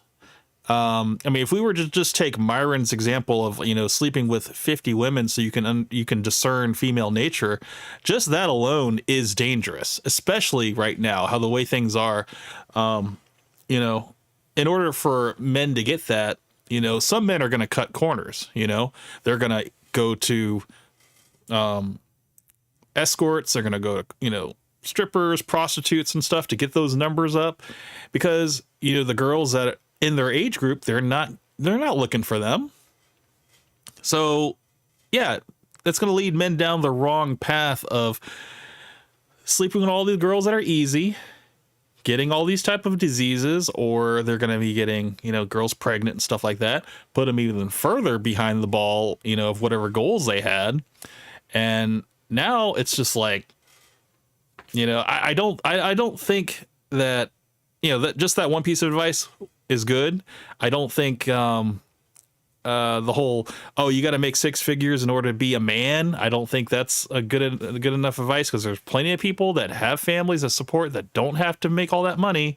You know, it's an unrealistic high standard that is just like, it's not attainable for most people, you know, but it puts you in this competitive nature. Sure. You know, that I want to do better for myself. And yeah, but the thing is, you're not going to get it overnight. You're not going to get it even in a couple years, you know, you're going to get it over time, and that's it. Everybody makes it at their own pace. But I think what a lot of guys fall into the problem with is that they like to compare themselves to others, you know, people that have already made it, people that are already established. And they're like, okay, you know, I just need to figure out what you did and I can get there too, you know, and then they try to look out for mentors. And then the thing is, finding mentorship and, you know, being apprentices to people, there are so many people out here that just had it, you know, they had to work for it and they got it easy because they got in early and now they're successful. And there's other people that just, they inherited it, you know, but they can still come off as, oh, I'm this successful because I made it on my own. Really, no, you were born into it, you know? So everybody's situation is different. And knowing who to trust, you just kind of have to do your research. And, you know, getting all of your information from one source, which would be the red pill, I don't think is smart. You know, you gotta, whatever goals that you have, write them down and then go to multiple sources to figure out how to get the best route to get to where you need to be. It's not, turning to the red pill, I think it is damaging, very damaging, especially it's kind of outdated advice, you know, and there's some people that they just put up these unrealistic expectations for you that only a small percentage of people will actually ever be able to make it. And everybody else that falls short, you know, what are they supposed to do? You know, they've already invested all this money in courses and they don't have anything to show for it, you know, and it becomes a lesson that, you know, you can't trust everything you hear on the internet. So that's my answer. Hopefully I answered any of those questions, you know, for you. But yeah, Coke Benny says, as much as I clown on FNF and the red pill, I have to give them credit for the best improvements in my life. I'm in a pretty good place in my life, and that's thanks to the red pill. I'm actually happy. Yeah, that's you know, that's great, man. And I'm not saying it's going to work for everybody. It works for a few people, but the thing is, I don't think red pill long term is good. I think, you know, you can take the lessons from early Fresh and Fit and then just leave it alone. You know, because as you get further and further into it, I think it starts to develop more of a spinning your wheels kind of thing. Like, I don't think you improve after receiving more and more information, because then it's just like you're just analyzing more. You're doing more analyzing than actually like progressing. And you fall into this like analysis paralysis where you have too much information and you don't know where to start. So yeah, I think it would be good to watch like the Money Mondays in terms of like, if you want to go into doing like Amazon, not drop shipping, but like selling for stuff on Amazon, not working for Amazon, but, you know, selling stuff on Amazon and figuring out how to build up your online business that way. Like the KT Hustle episodes, I think those are great. I have no issue with KT Hustles. I think he's a young guy that is, I think, under 30, and he's made like $5 million in a year. And like, I believe in his little program of like, I think it's like, I want to say it's like either $3,000 or $4,000, whatever. If you're like really committed to it, you know, you get like his whole system on how to scout for products and, you know, and it's not a get rich quick scheme. It's something that, you know, you just find a product, or you find, you know, 6 products and stuff and just start, you know, stocking them up, selling them. And then it's just, you got to sell and restock. And over time, you know, people are always buying these items online, and it's like, it's an infinite it's an infinite way of scaling your business. You know, just the more items you sell, the more items you restock. It's like the whole vending machine thing. Like you buy a vending machine, you keep restocking it, you know, and yeah, you'll make plenty of money, but you got to make sure you're in a good area. You got to do all your research. And that's why, you know, you just got to kind of cherry pick. You got to pick and choose, you know, the things that you believe could work for you. Because I want to say crypto is not for everyone. I would say YouTube automation is not for everyone. There's a lot of different paths that work for people's schedules and their lives and stuff. And I don't think there's a one thing that fixes all. So I think you just gotta kind of go on that journey of exploration on your own and figuring out, you know, what works for you. And some people's advice that they have to give, it's always good. It's always good to get it from more than one source. That's what I will say. Sonic says, because I followed their advice and potentially lost out in potential women. I remember some women even probably saw me as a creep because I followed the red pill advice. Well, that's the thing. Myron's way of addressing women and having like multiple women and being open and honest and stuff. Yeah, you're going to lose like 90% of normal girls. Okay. You're going to have to find girls that are open to that type of situation, whether, you know, that's something that you want. And I don't know, man. I think it all depends on the type of guy that you are and what you're looking for, man. If you don't want to have a long-term relationship, I would think having multiple girls and stuff on a rotation would be fine for a person that, you know, doesn't want to have anything serious. You know, they just want to not have any, you know, not have to deal with that.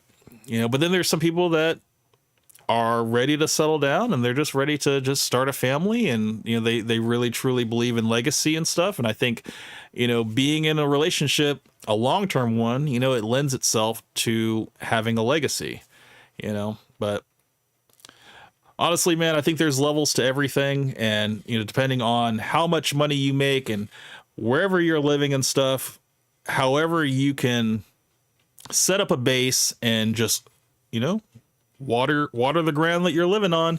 I think anything is possible if you set your mind to it. So that's what I think. Coke Benny says, I mean the basics. I'm in good shape. My credit score went up and I'm going to trade school to become an electrician. I stopped listening when they became racist.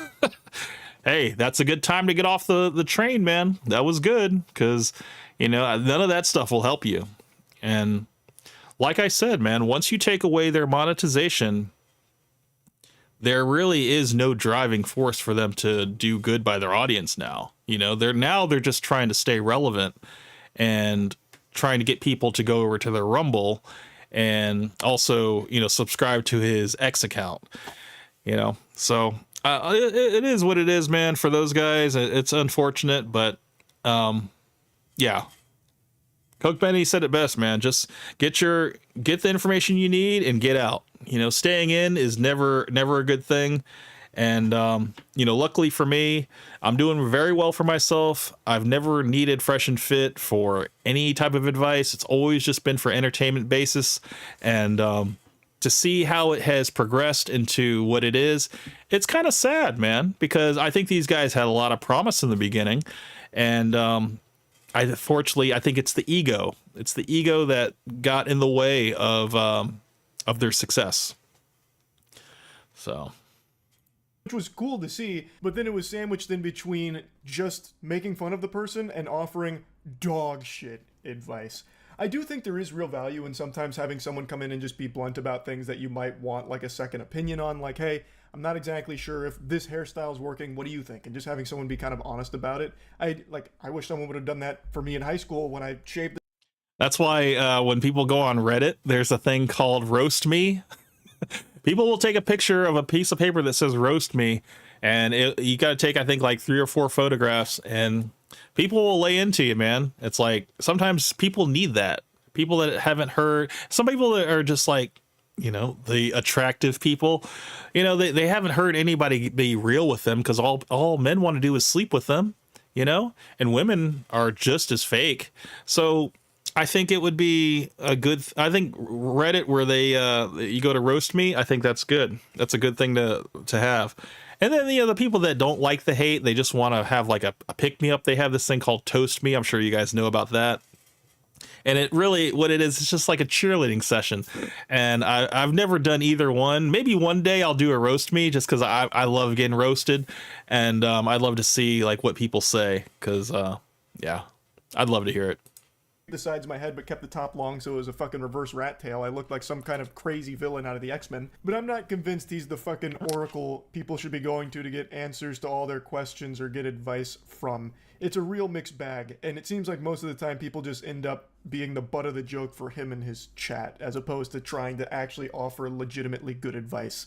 But the point is, his whole identity online is revolving around being a narcissist and trying to be like the alpha male presenting to other men to try and like give them advice and put them on the path of alpha, which is so cringe.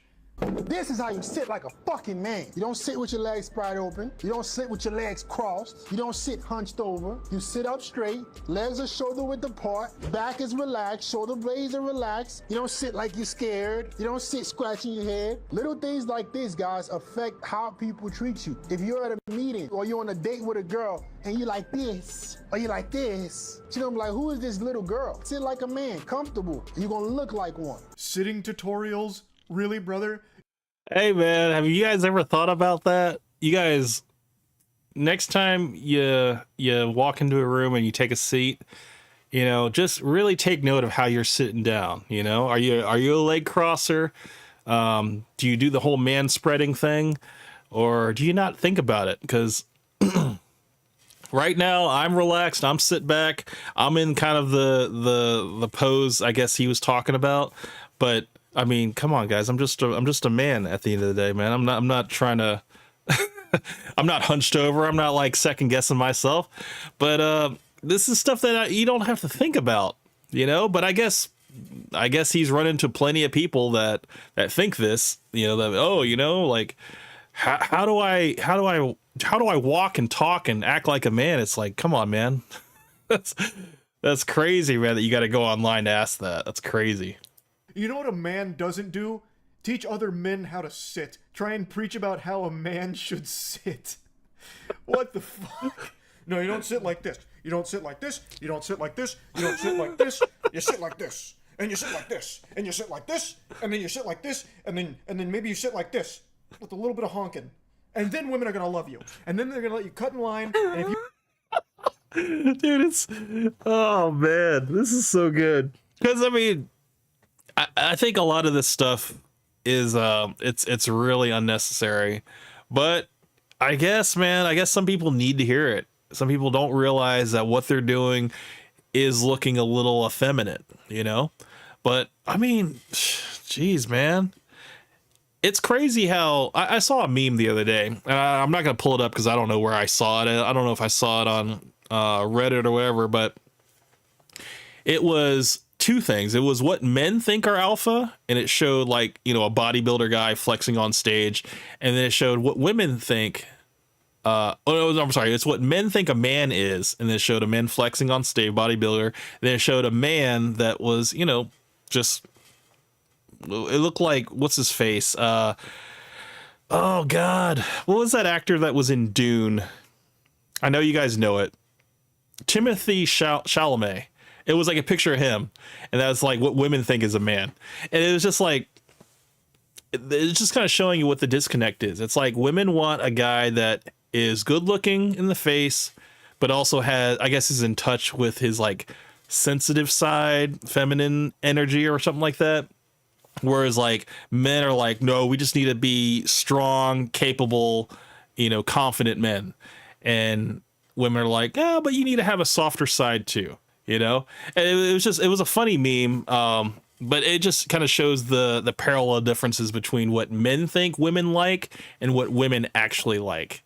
And, you know, it's like you see it all the time. You see women just like swoon over like guys looking like Ryan Gosling or whatever. And then you got men like The Rock, you know, who are just like jacked 365 days a year.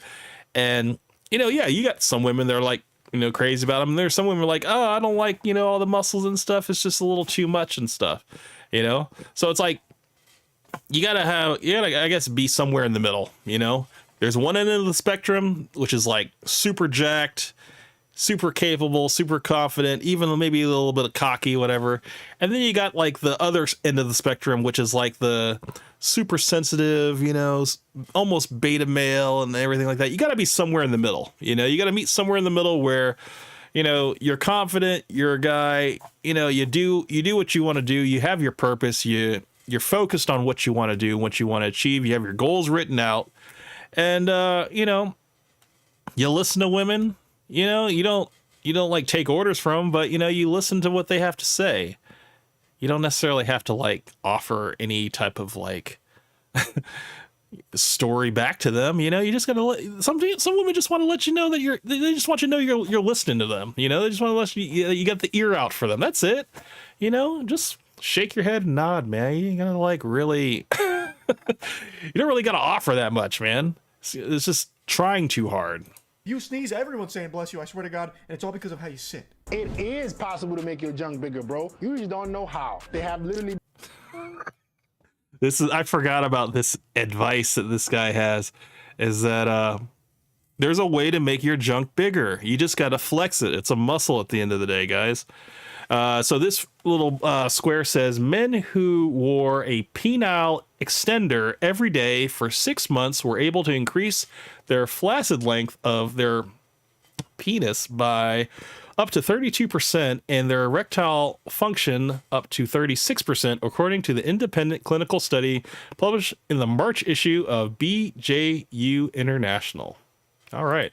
Been clinical studies that prove that using traction devices, lengthening devices can improve your size over time. The problem that men have is you don't know which routine or what to do to actually make it work. What I'm gonna say is improving your size is possible, but it takes a lot of time and you need to do it the safe way. I've been improving my size for over the last year and a half. I've helped other guys do the same thing. You can see their results as well. What the hell? I've been doing PE and physical education, I guess. And I went from 5.7 to 6.5 in length.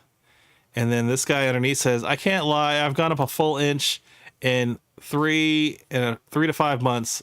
Take your percussion and do your own research. What? Take your percussion and do your own research. But when I pump with high pressure, I started seeing gains. That's crazy.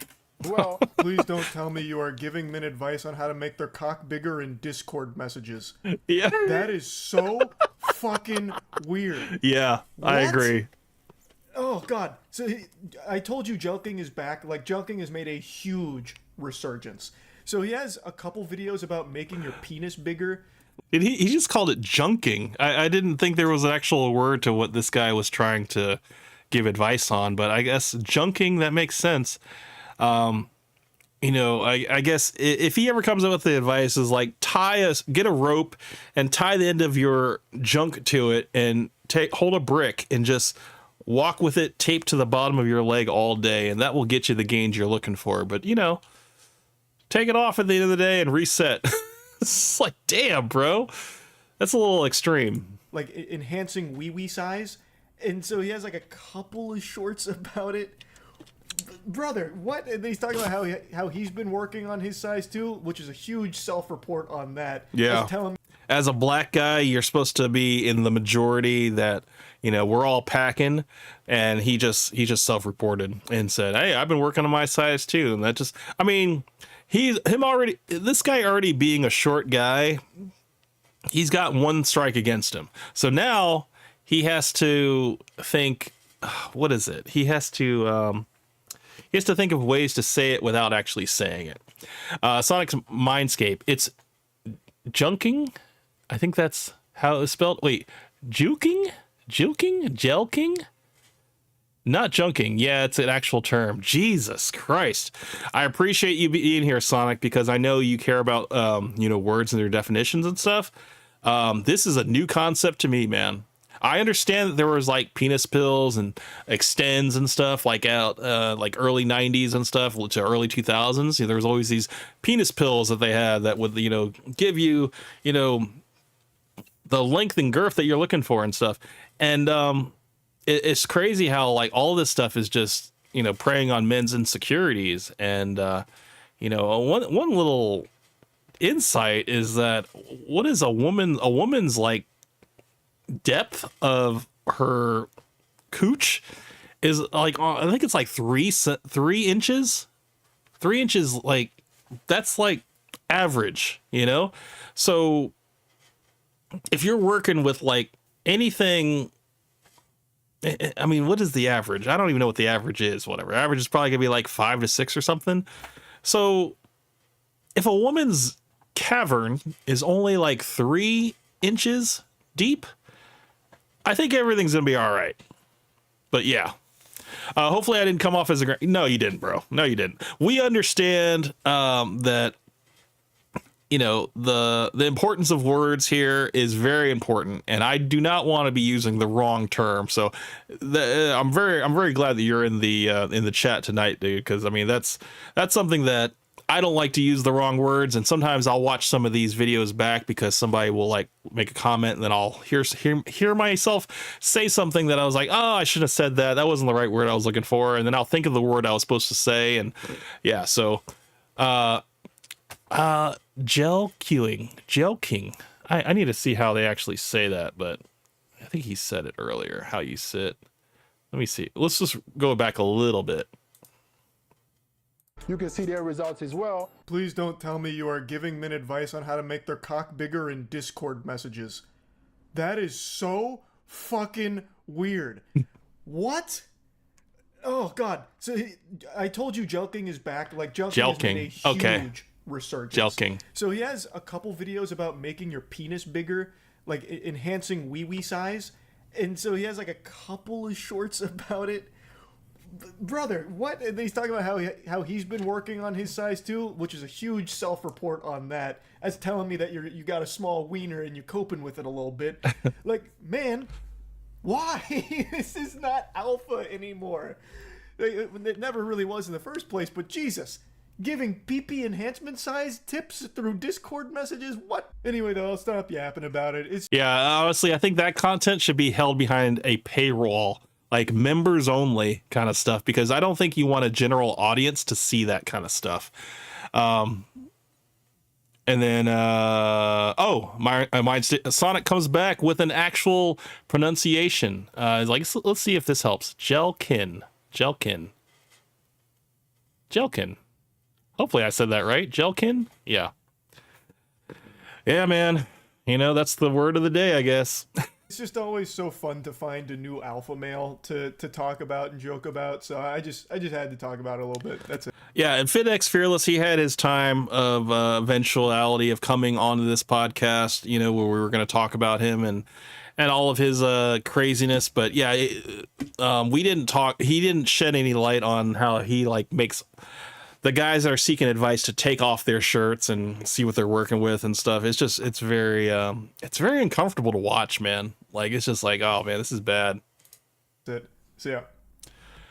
Yeah. So that was that one on talking about FitX Fearless. And then I want to say there's one more. Let's see. Dun, dun, dun. Brian got exposed. Yeah, that's right. High five. Nice. Glad I got it, man. See, if I can get the pronunciation, man, I got it. So apparently, let's switch over. We're going to talk about whatever podcasts, and Mr. Brian, aka Myron, 2.0, if he was white, he's been exposed for paying people like $500. Even more to like come on the podcast and everything. And I mean, dude, the dude's making like $3,000, maybe even more every show. So they do like 8-hour streams. So I'm not surprised that he has the money to throw around to pay guests to come on the show. I mean, they definitely have a higher quality of guests that come on in terms of like attractiveness, generally speaking. I know Andrew Wilson is like almost kind of a staple in the show, so he's kind of like a second co-host.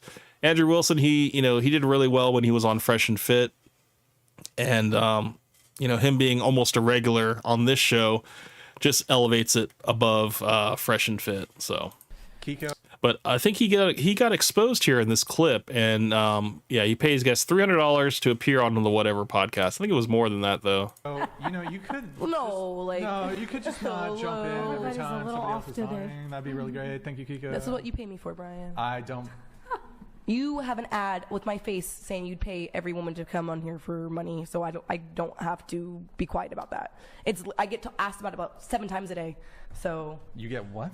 you have an ad that pops up on everyone's social media that lives here that says $300 to be on the Whatever podcast, and it's my fucking face first. So I get asked about it every day. So am I leaving here $300 richer? Because like You fucking post it.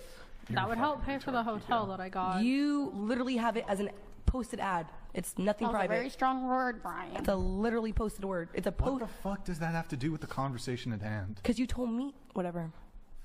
Yeah, he just got exposed. This is wild because before it was thought that, girls wanted to be on the Whatever podcast because they would have their own exposure. They'd be able to plug their OnlyFans or whatever thing that they got going. And now it's like, no, he pays these girls to get on the show, which, good on it by him. I'm sure people don't want to have their time wasted. And I don't think he's kicking off guests like the way Myron is kicking off people. I mean, he does have his moments, but most of the time, the girls are just allowed to just kind of have free reign in terms of like saying whatever they want to Brian, and they get away with a lot more than they would with Myron.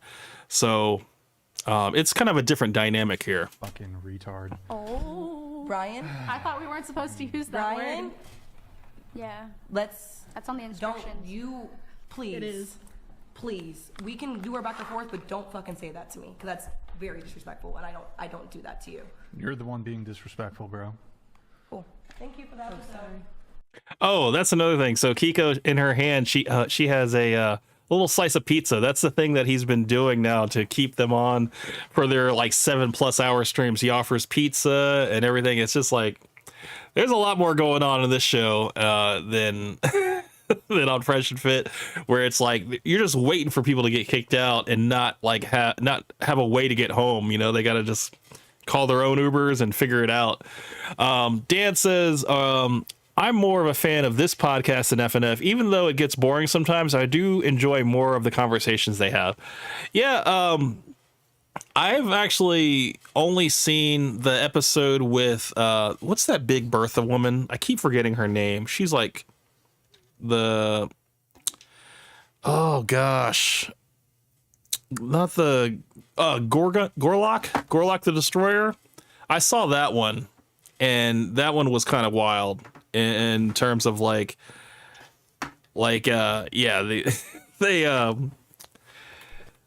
was wild. I mean, I think that was when they were rating them from like 1 to 10, and she was like, I'm a fat fucking 10. I saw that episode. I think that was like one of the last episodes I've seen of Whatever podcast. But I do catch like clips and stuff, and I always see that Andrew Wilson is either on Skype or he's in the studio with them, so he's always on there. But I do know Kiko was on that episode as well with Gorlock the Destroyer. And it was just like chaos, man, from what I understand. But yeah, so Brian's been exposed for paying guests, and let's see what they said. You're like a year behind. Old news. It's better to pay them than to face allegations of promoting OnlyFans girls, IG pages. He'll never run out of good-looking college girls that need $300. Yep, there you go. Let's see. I don't like for hitting women, but I would love to punch here. F all the podcasts, but that dude is a bitch. So yeah, that was pretty much. I think that was the Whatever podcast that had. I was trying to find that one thing, man. That one thing that I was talking about with Brian, because Brian had said something about how he doesn't eat box, and I think he got exposed for that, and his talking points were basically word for word what Myron says. And I was like, come on, man. Like, I get it that you want to like ape off his podcast, but you don't have to take all of his talking points, you know? But he was just like, no, like I haven't done it in like so long, and all this stuff. And I'm like, come on, bro. It's not that big of a deal, man. Let me make sure. Okay, so what was it? So Walter wants to stream with Drake. That was okay. So I did want to talk about the whole, I guess, a recap of 2024 for those of you that don't really like follow the whole Kendrick Lamar Drake beef. If those of you that do know about it, that's great. I followed it, and I was like, I'm Team Kendrick all the way. If you guys haven't noticed that about me, like I think Kendrick is a freaking genius. He's diabolical in the way that he handles every move that Drake makes.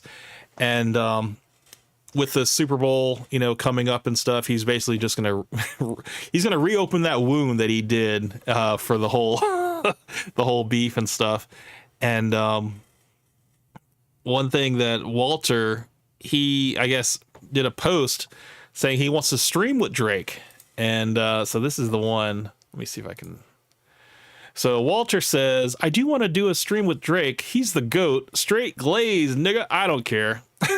It's like, God damn it. So yeah, Walter Weeks is he's glazing over here. We're glazing tonight. And that was with Aiden Ross. Drake on Drizmas with Aiden Ross. And yeah, I mean, I think I wrote something here actually. I said, let's go back. Because whenever I see Walter, I'm like, I got something to say here. Hold on, let me see if I can find it. I said, I guess Walter never read the ops list. Because for those of you that don't know, 50 Cent went on, what podcast did he go on? Let me see, 50 Cent ops list. Let me see if it's on here. No. Media? Oh. 50 Cent. Drake Ops. I think it's like Drake Ops list. Maybe go back, maybe? Drake. Oops. Where is it? Oh, man.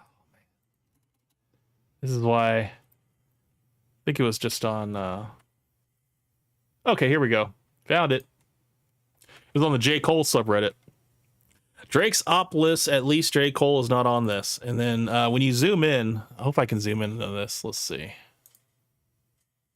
All right, so you got Absol, Adidas, Anthony Fantano, ASAP Rocky, Bobby Altoff, Busta Rhymes, Charlemagne the God, Complex Music, Dave Free, Daylit, Ebony Prince, Elliot Wilson, Future, Jack Dorsey, Joe Budden, Kanye West, Kendrick Lamar, Kid Cudi, LeBron James, Lil Yachty, Megan Thee Stallion, Metro Boomin, Myron Gaines.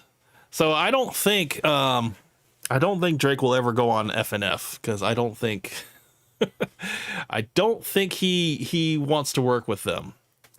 And it's kind of crazy, like the rest of the people that are on here. You got like P. Diddy, Pusha T, Rihanna, the NBA, the NFL, the Weeknd. I guess, you know, because they've all been playing the Not Like Us song. It's just like, it's kind of wild, man.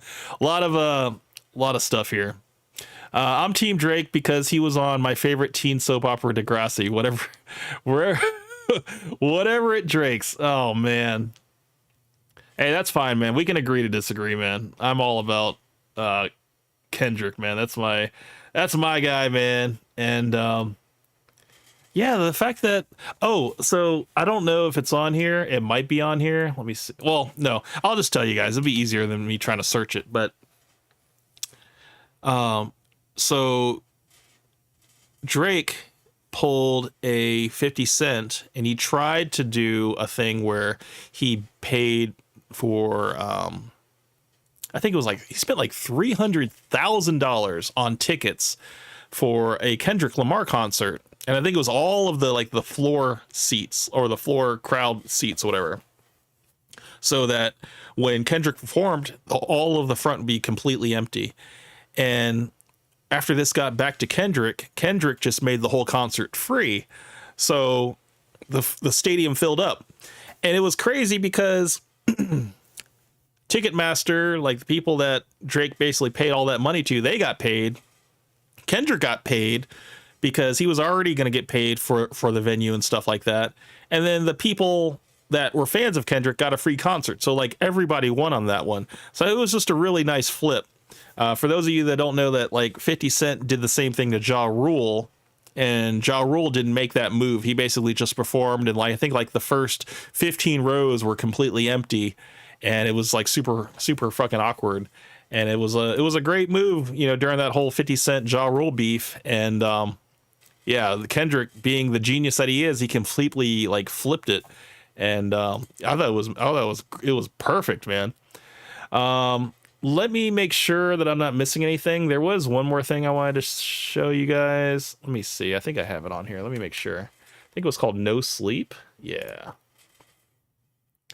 So I don't know if you guys, let me see if I can find it, because dun dun dun dun dun. Yeah, this is a weird, I saw this today and I was like, man, I really want to talk about this, even though like it's kind of outside of what we normally talk about. Let me see. You guys might know about this subreddit, but what was it? This person had a, hold on. Oh, this is 5 hours ago. Okay. So it was today when I saw this. Let me go. What was it? It was Heaven. Maybe let's look up Heaven. Maybe that may be it. Okay, this is it. 2 days ago. I died for 6 minutes in 2003. Heaven isn't what we think it is. Now, this is something a little crazy, but I would like to read it because I thought it was very interesting. So I'm gonna see if I can I zoom in on this? Okay. So let me get my drink here. This is kind of crazy. And I don't know, I might lose some people with this one, but I don't care. This is something I really wanted to talk about. So this person died for 6 minutes in 2003, and their claim is that heaven isn't what we think it is. With apologies to the religious, I feel my story must be shared. In 2003, when I was 15 years old, my heart stopped for 6 minutes. It happened on an ordinary afternoon, at the point my daily routine where when I walked home from the bus stop. In 4 blocks between the corner where I hopped off the bus and my front door, I started to feel nauseous. It came on suddenly, without warning, and I felt just fine all day. I ate lunch of Bosco sticks. I don't even know what those are. Do you guys know what Bosco sticks are? I'm going to double check. Hold on. Because I don't know. I was actually curious. Bosco sticks. What are those? I keep thinking of like hockey sticks. Oh, okay. So they're like, what's it called? Breadsticks stuffed with cheese? Bosco sticks. Pepperoni. Oh, so it's kind of like Hot Pockets. But these are like, it's bread stuffed with cheese. Okay. So I wanted to know what those were. So this guy basically ate some fried cheese, got off the school bus. Yeah, so it came on suddenly without warning. I'd felt fine all day. I ate my lunch of Bosco sticks and marinara sauce, something I ate hundreds of the time throughout high school. Before I had an opportunity to consider an alternative cause, I broke out in a cold sweat. Then I felt the curious flutter in my chest. My heart slipped into what I later learned was an episode of ventricular fibrillation. I don't know if I said that right. I became breathless and collapsed. What happened next has been told to me after the fact. I apparently sprawled in the road where a woman driving a hatchback nearly crushed my skull beneath her tires. Instead, she screeched to a halt, tried to rouse me, and dialed emergency services when she failed to do so. EMS arrived to discover my heart had stopped beating. I was dead, technically. They transported my body to the hospital and somewhere along the way managed to shock my ticker back to life. Thus began a harrowing weeks-long journey through the American healthcare system that led eventually to my ablation, pacemaker, and mountains of debt my family is still dealing with. But my heart's all right.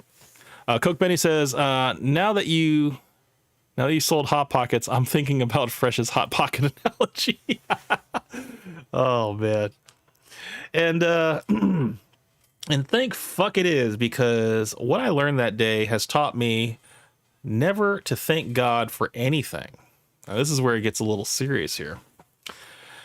Because for those 6 minutes, as my lifeless body traveled across the city accompanied by 2 paramedics working tirelessly to revive me, my soul transcended our world to visit the hereafter. During my visit, I learned things about our universe that I wish I hadn't. Perhaps in sharing my story, I might help our species prepare for what comes after we expire. It began with light, blinding white, pervasive. It bathed me, calmed me. It was everything they tell you about. Beatific? I don't know if that's a word. Welcoming, the stuff of spiritual experiences. I had the distant feeling of ascent, like the light was lifting me skyward. I passed through several sets of gates, which dizzied my consciousness hardly registered. Upon reflection, I don't believe they were physical in any sense, yet I recall the feeling of admittance as if they might have prevented me from rising had they remained closed. In any event, I arrived in a place without dimension, a place beyond reality. It only made sense when I occupied it. I don't believe the corporeal, I don't know if I'm saying that right, corporal being makes sense of the astral plane. Something of its intangible existence defies translation. So what I came away with were more impressions than images. I was not alone. Several life forces enclosed me upon my arrival. At first, because my Christian upbringing, I believed them to be angels. In my incorporeal form, I made the spiritually equivalent gesture of opening my arms, accepting their embrace. Instead, I felt myself shackled by their powers, like a collared dog. Humiliation and terror came over me. These were not the ethereal beings I had been led to believe await us. These were cruel, unsympathetic overlords by whom I was fettered. Why, I thought, my soul wailing like a petulant child? Something like laughter returned, but it was cold, mocking. Thoughts floated into my consciousness like birds winging in and out of sight. They delivered some horrifying truths about existence that I'll do my best to relay to you now. Our universe, like many others running parallel to it, contains a pittance of the total energy in existence. It's a farm, used to produce souls, which only arise in the precise conditions found in our cosmos. When you hear scientists talk about the improbability of our existence, of our Goldilocks universe, it's because they don't actually come into being spontaneously. They're designed.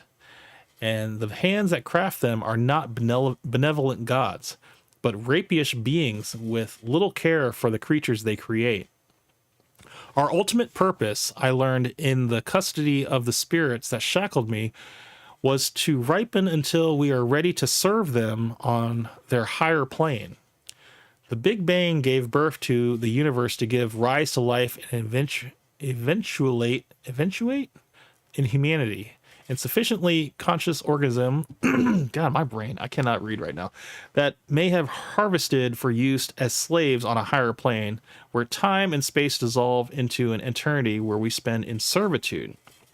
6 minutes in heaven felt like a lifetime, which I had spent amusing what I perceived to be a childlike spirit with a penchant for psychologically distressing manipulation.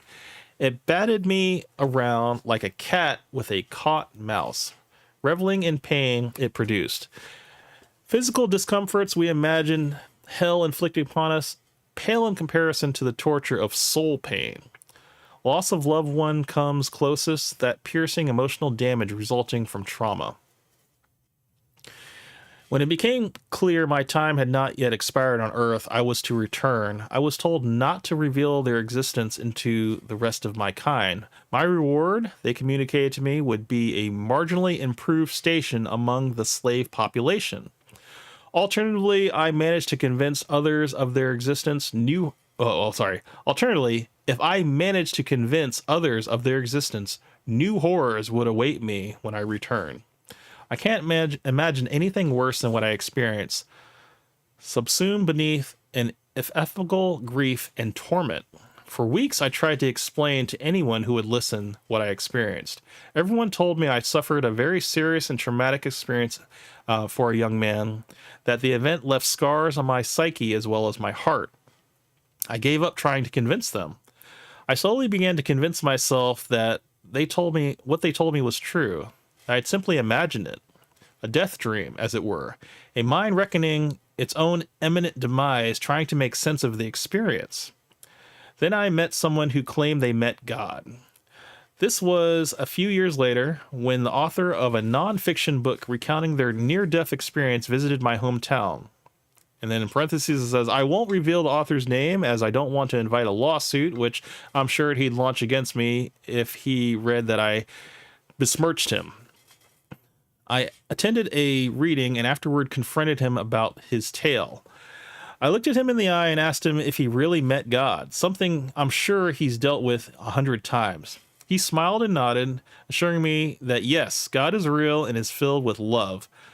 On a lark, I decided to tell him that I knew the truth, that slavery awaits us all. A flicker in his glaze betrayed his knowledge of the fact. He really had died and visited the afterlife, but lied about it in his book, because he knew, if he knew the truth of heaven, the horrible place our souls are bound for. And that's the end of it. And I was like, holy crap, dude. And then like this person, he's like, well, hold on. Where did he say? Where was it? Oh, this guy must have added to it. This was something this was a small thing. He said, oh, well, that sucks. When I went, everything went sparkling and quiet. Then I popped into some beautiful field where my dad lived. There were some other people too. Some I recognized, some I didn't. Some were conventionally alive. I had an appointment to recount my time, but then I got sucked back into my body. Yeah, there was one guy that was just like, damn. Yeah, maybe you were in hell and not in heaven, basically. That's basically what he was saying. And I was like, damn, dude. It's crazy, have everybody's like near-death experience, and I guess their out-of-body experience is completely different. It all depends on your perception. And what it did, it led me to a video that I'm going to show you guys now. Let me see if I can find it. It was let's see if I go to my history. If that's true, he maybe actually went to hell. Yeah, bro, I do. And then official chinchilla sounds like the Matrix with a twist. Yeah, bro. Welcome to the stream, man. Yeah, let me find that video, because it was Joe Rogan, which, and it's called What Happens When You Die. This is a good one. There was this tent that just said deep meditation therapy. And I was like, oh, now I know what that means, right? And I watched people doing DMT, and I was like, I was already rolling on 3 or 4 hits of MDMA, so I was like, not tonight. But if it ever comes my way, I'm going to do it. I made myself a promise that night. I'm not going to seek this out, but if it ever comes my way. And then it did.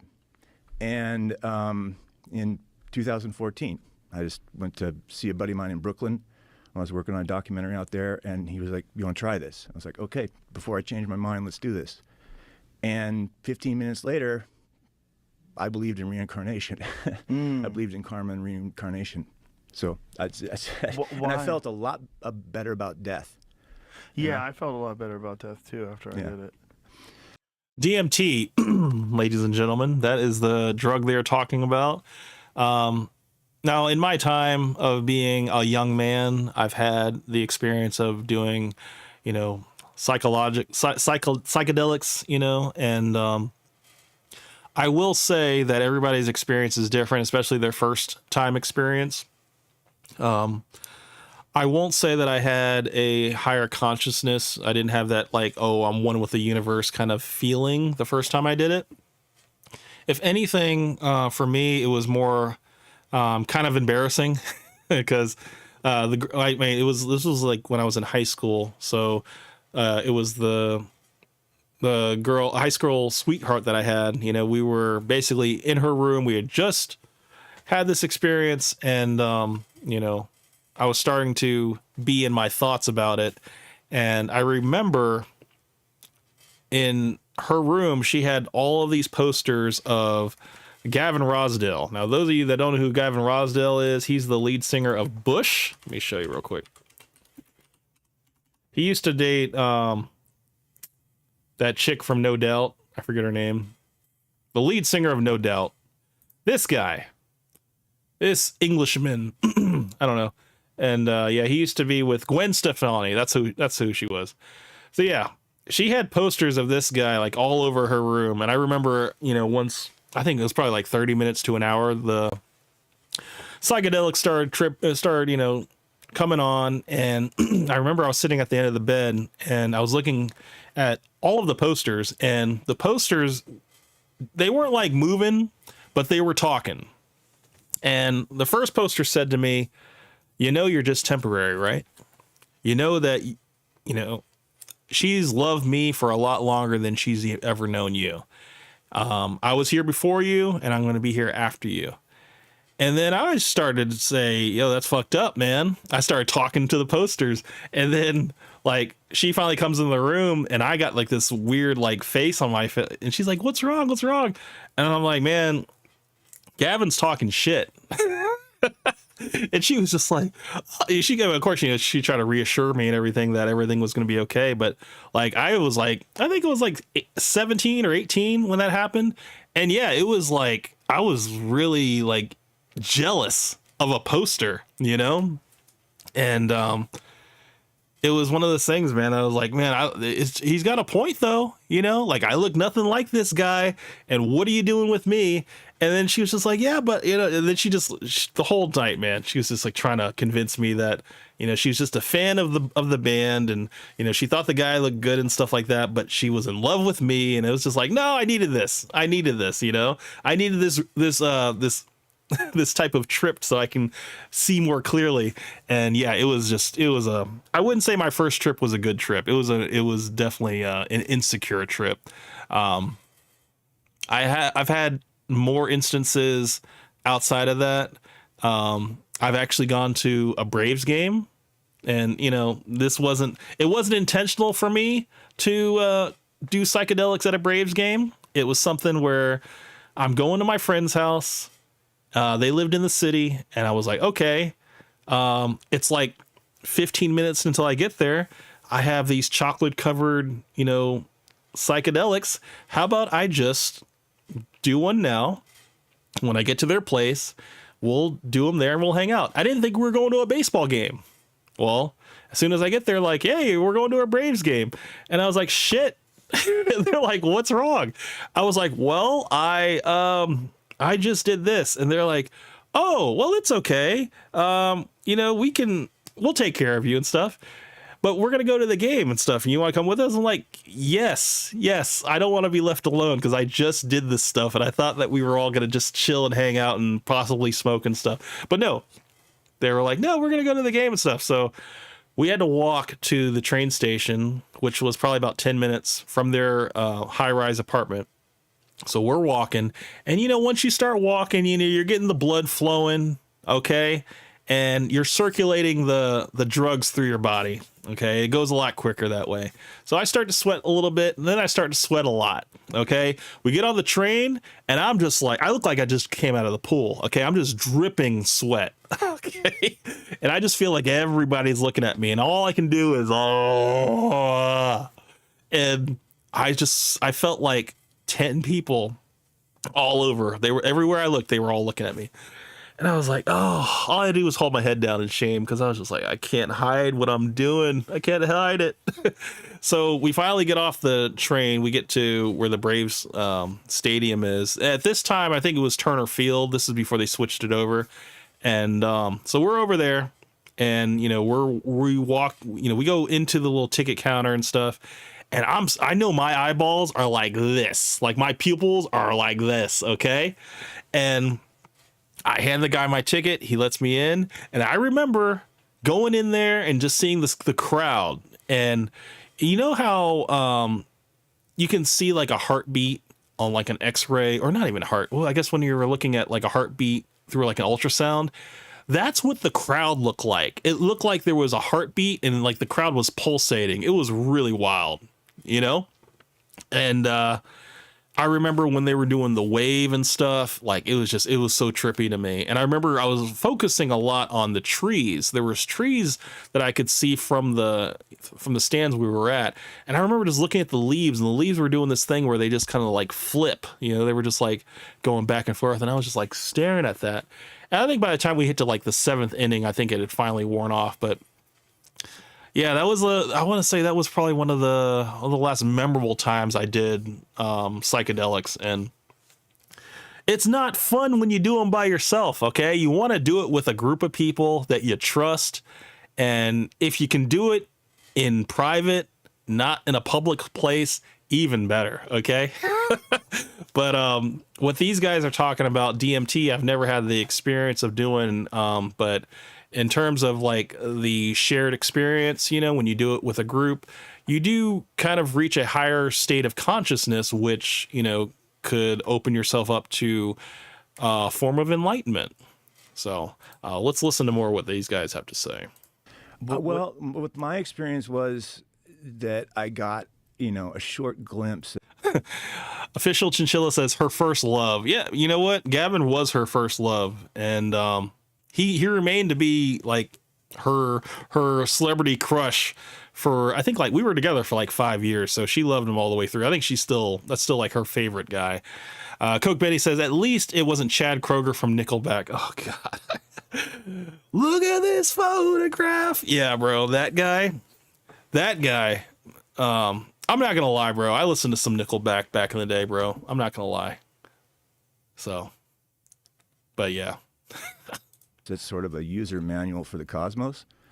And in there was the knowledge that reincarnation is real, that the Buddhists have it right, that after you die, you go to the Bardo for 49 days. Your soul is out there. You get a chance to kind of like assess the last life you led before you take another spin on the carousel.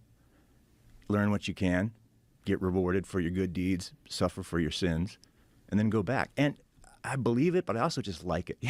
I just like it. It feels true to me in a way that like the evangelist or fundamentalist Christian idea of like you can just do a bunch of bad shit and then promise yourself to Jesus and have a clean slate. Fuck that. I'm not buying that. That always seemed to me like an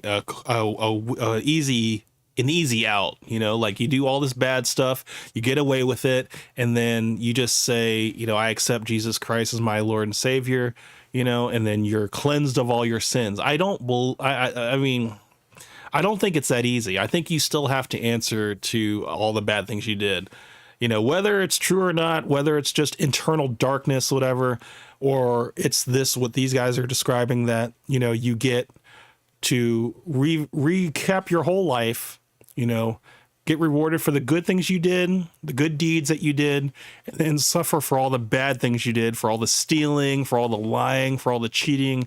And then you get to go back, after 48 days of being in that limbo, or whatever you want to call it, the space in between heaven and hell. That's called, starts with a P. What is it called? The place between heaven and hell. I know you guys know it. What's it called? God, my brain, guys. The place. I'm sure you guys are going to get it before I can look it up. Between. Purgatory. Never mind. I knew it started with a P. Purgatory. Yeah, so you're basically in purgatory for the 48 days and stuff, and then answering to all your sins and being rewarded for all your good deeds. And then you get to go back, and depending on the weight of your good versus bad deeds and stuff will determine the type of life that you have on your next life. Now, if it's just like that actually doesn't seem too bad to me, because then you purgatory. Haha, I beat you. I beat you, Coke Benny. But yeah, as soon as like I was about to search it up, I got it. But the thing about reincarnation is that I would hope you get to live a life as a human again, or if you just get to live your life again. I don't know if you get to live your exact life again, because I don't know, man. I don't know if that's how that works. I think it's like you get to inhabit a new baby, you know, and you get to do it again. And or maybe, I don't know. I know this sounds crazy, but like, what if you were like a womanizer, and then your next life you come back as a woman, you know? Then you get to see the other side of how things are, and then you have a better understanding of it. And then you die as a woman, and then you come back again, and maybe you're like, I don't know, a cripple or something like that. I don't know. I just think that people, if this, what they are saying is true, that you go through it so many times until you reach a level of nirvana, of like understanding of your place in the cosmos, and that's when you finally get to ascend. I think that's kind of wild, you know? Because how many people understand how many lives you've actually lived? There's a lot of people out here that they feel like they're an old soul. They can't explain it. They can't put their finger on it, but they feel like they have that feeling of deja vu, you know, that happens more often than not. And I think that's kind of it kind of just goes back to like where all of our actions are kind of connected, because, you know, you see things happen, you do things, and then sometimes it feels like you're doing an action and you remember doing that action, but this is the first time you've done it. So I don't know. It's kind of a weird way to think about things, but it's very interesting, you know, that people have already had this conversation, and you know, whether it's true or not, man. I mean, we won't know until we go.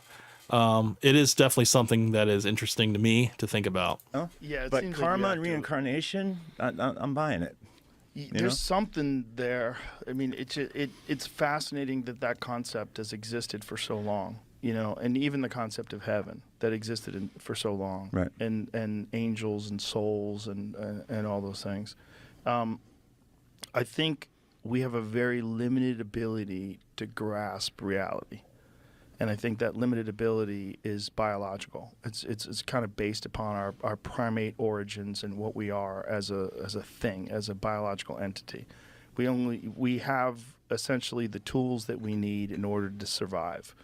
And those tools are the ability to recognize danger and communicate and establish community and purpose and all these different things. But when you have like real breakthrough psychedelic experiences, to me it seems like it's allowing you a vision into all that exists.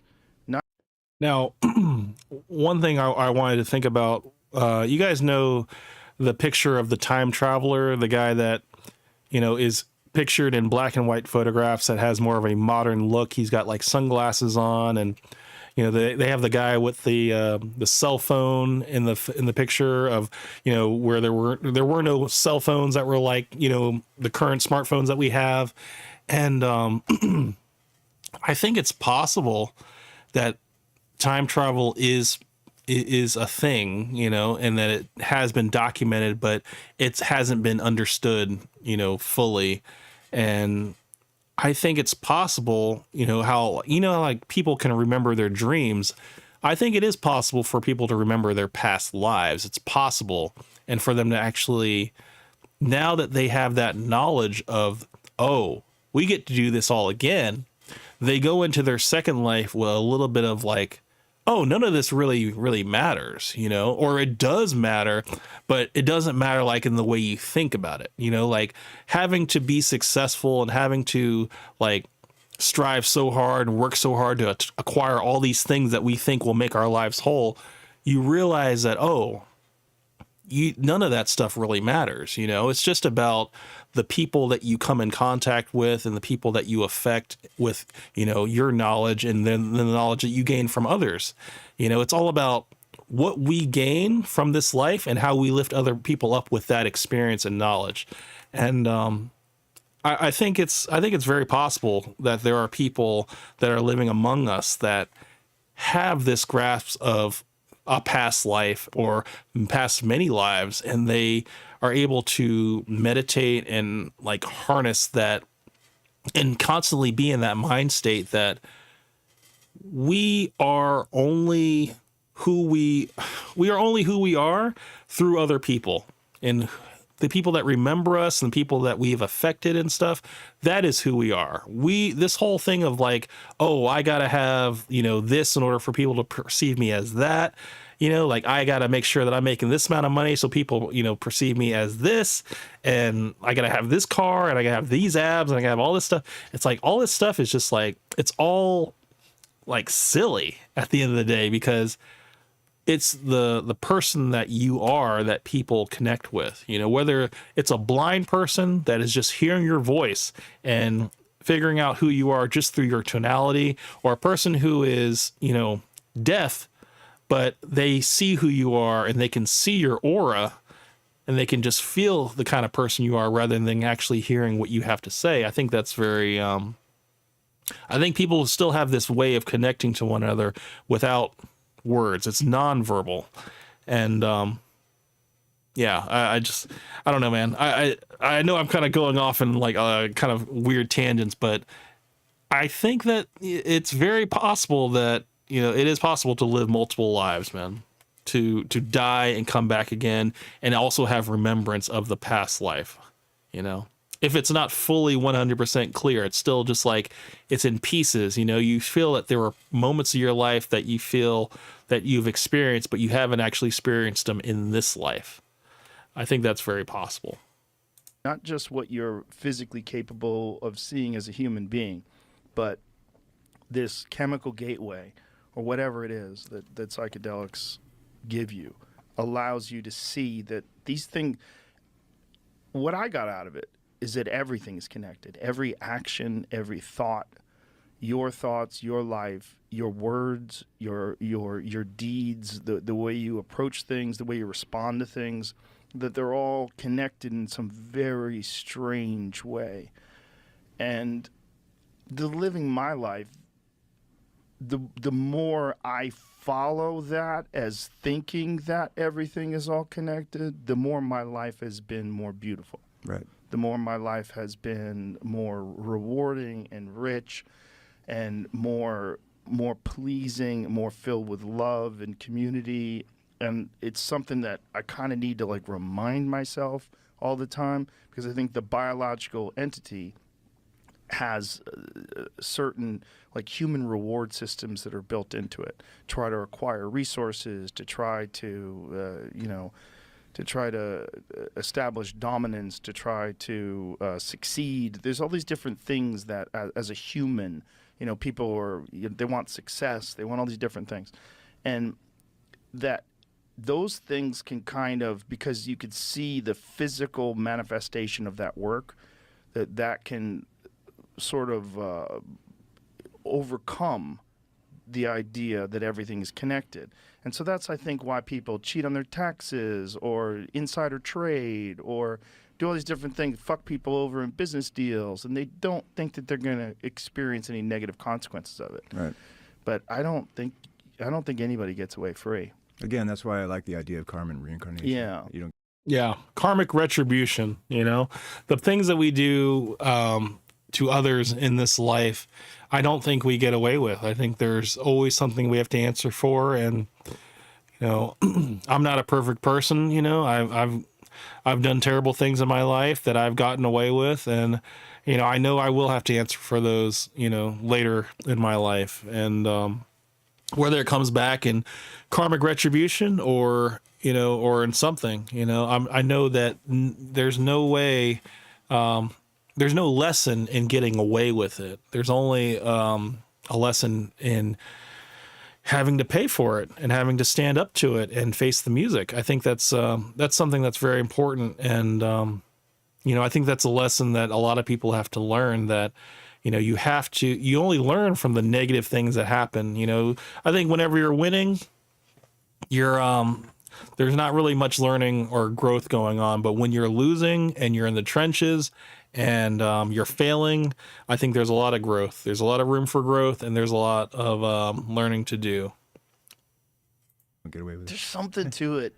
There's something. And to it's karma. again going back to the Vedas, Yeah. the oldest spiritual, organized system of spiritual beliefs known, for our species. That's core to it. Well, we Karma have and reincarnation. the most complicated organism.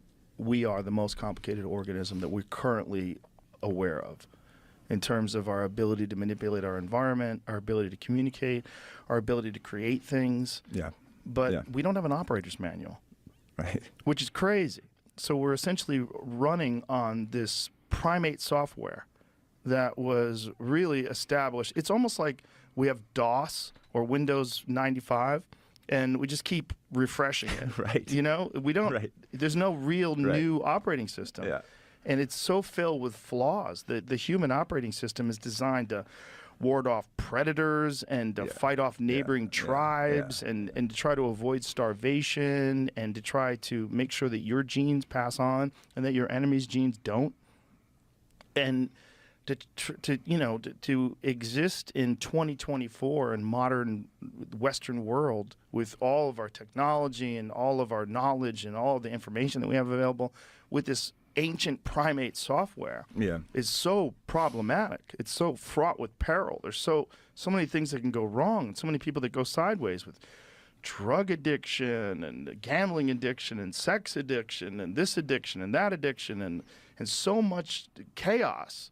And I think when you have a society that is so technologically advanced, where every convenience is at our fingertips, we become lazy minded, and the skills that we needed to survive become less and less apparent. And because we're just so used to not having to work for certain things, because everything is given to us.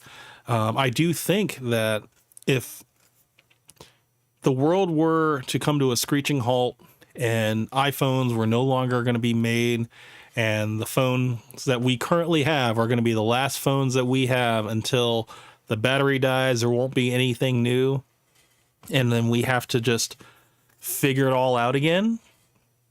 I don't know. I don't know if there are people out there that possess that type of ingenuity anymore to try to replicate those things. I think, if anything, it would be like a hard reset.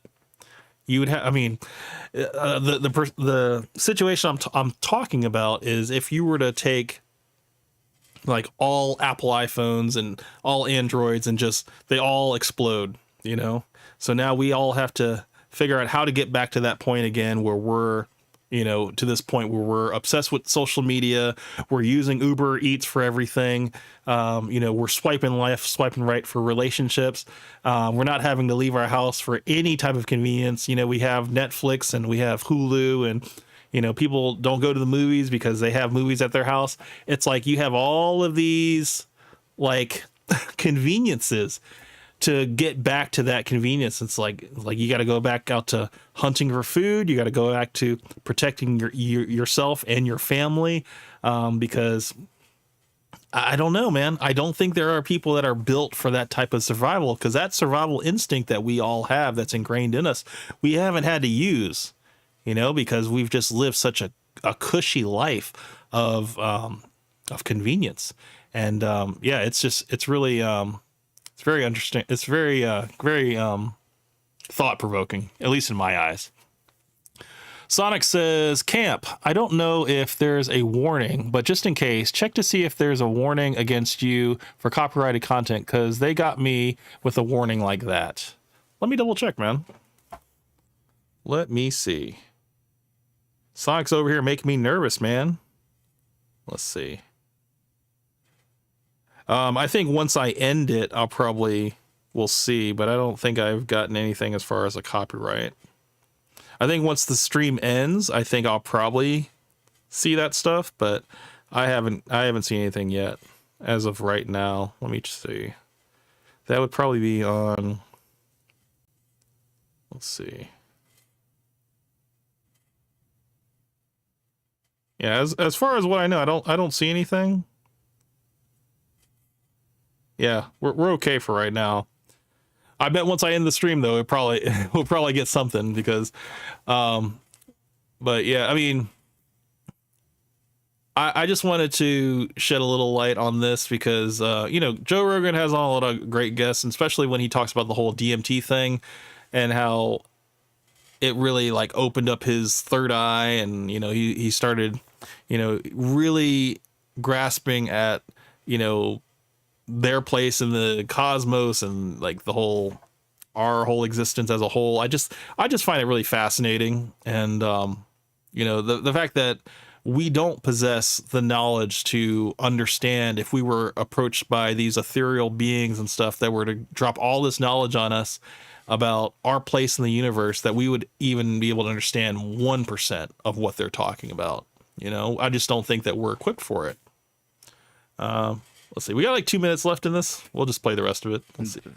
You know, thievery and violence and, you know, and deception and fraud. And there's just so many things that exist that are negative, but are tied to this concept of achieving and getting more, which is, you know, this famine-based mentality, this resource acquiring mentality.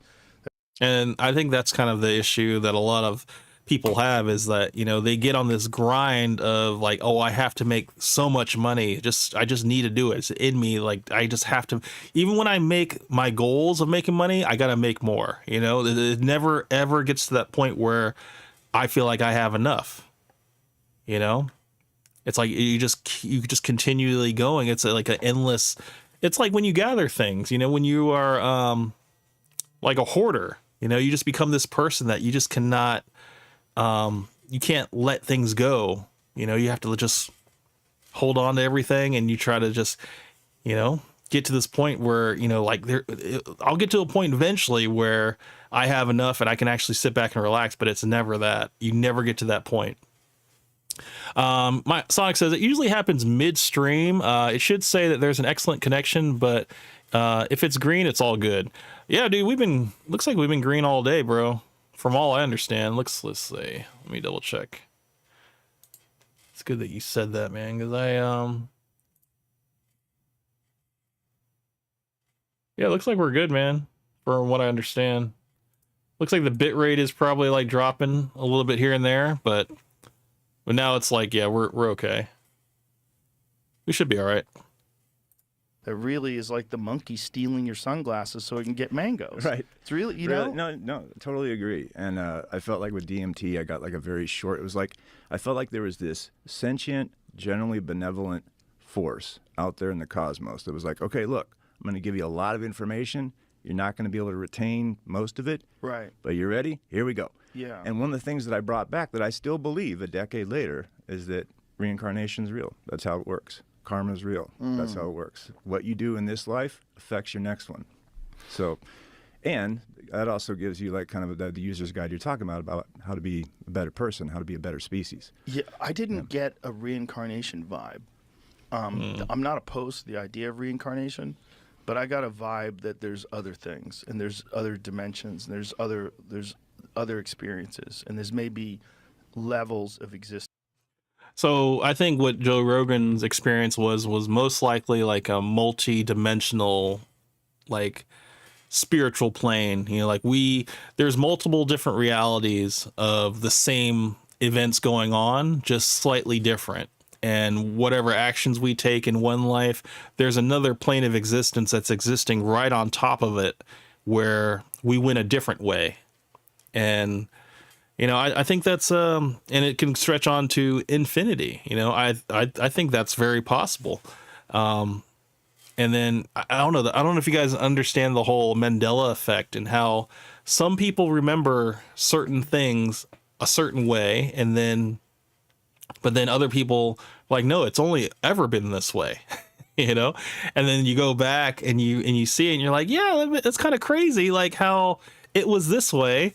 But then you got those one or two people who are like, actually, I got photographic proof, okay? Sinbad was in a movie called Shazam. And then they have the VHS picture of it. And it might be a Photoshop. You never know.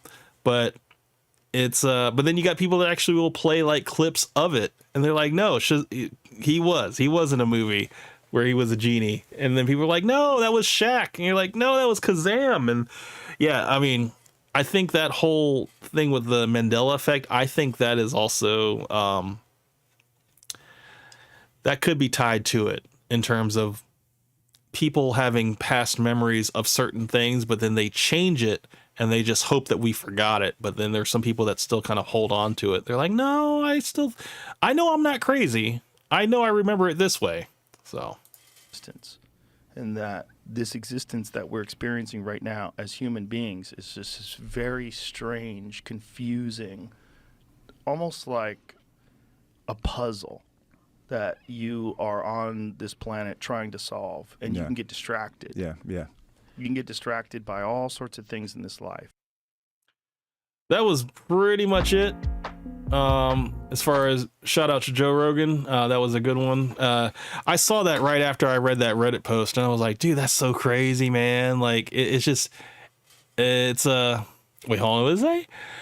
Coke Benny says people also think Pikachu has a black line at the end of his tail. Black line? Is it a black line?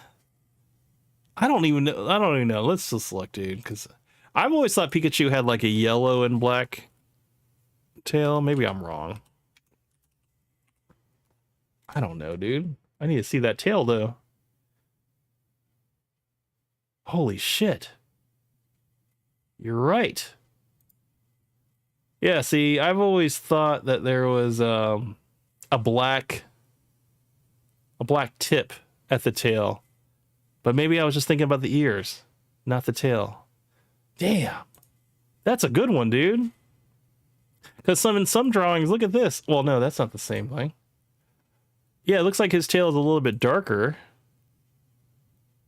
But no, I get what you're saying. I wonder if there's a Mandela effect. Mandela effect. Let's look it up. Because I'm sure they're going to have side by side. Yeah, there it is. There it is. The tail. Yep. Which is correct, left or right? You know, now that I look at the black tail, it doesn't look right. What I remember was something different. I don't know. Maybe I thought it was more closer to what the ears look like, where it was just kind of like a triangle rather than a square. But yeah, that's a good one. Yeah. Or no, this one. This is the one. This is it.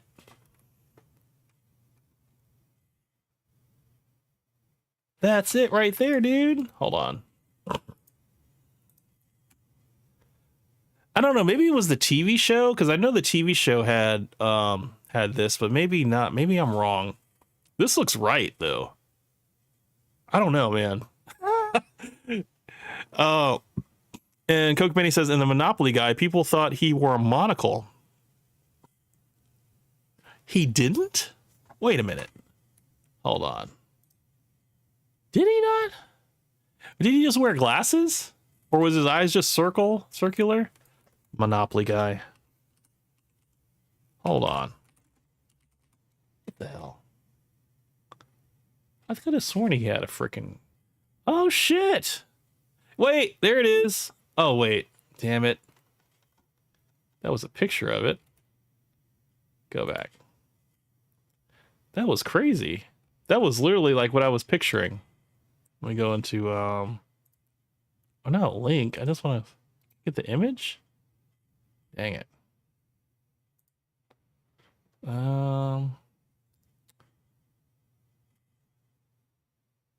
Dude, maybe he didn't have a monocle. Go to the image. Maybe on oh, there we go. That's crazy, bro. Yeah.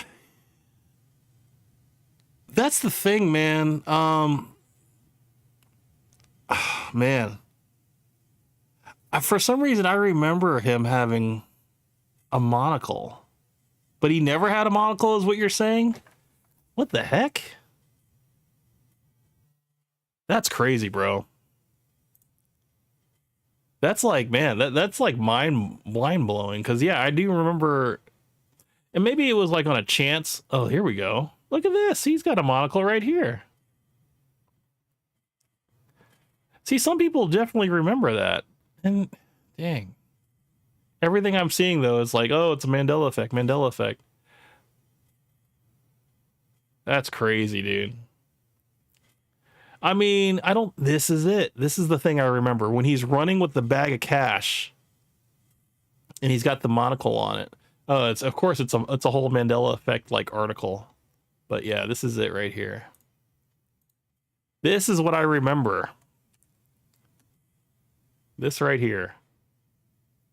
Maybe it was like on one of those community chess cards, or maybe like he or chance cards. Like he had one picture where he had that just stuck out in my mind, because I played Monopoly all the fucking time, dude.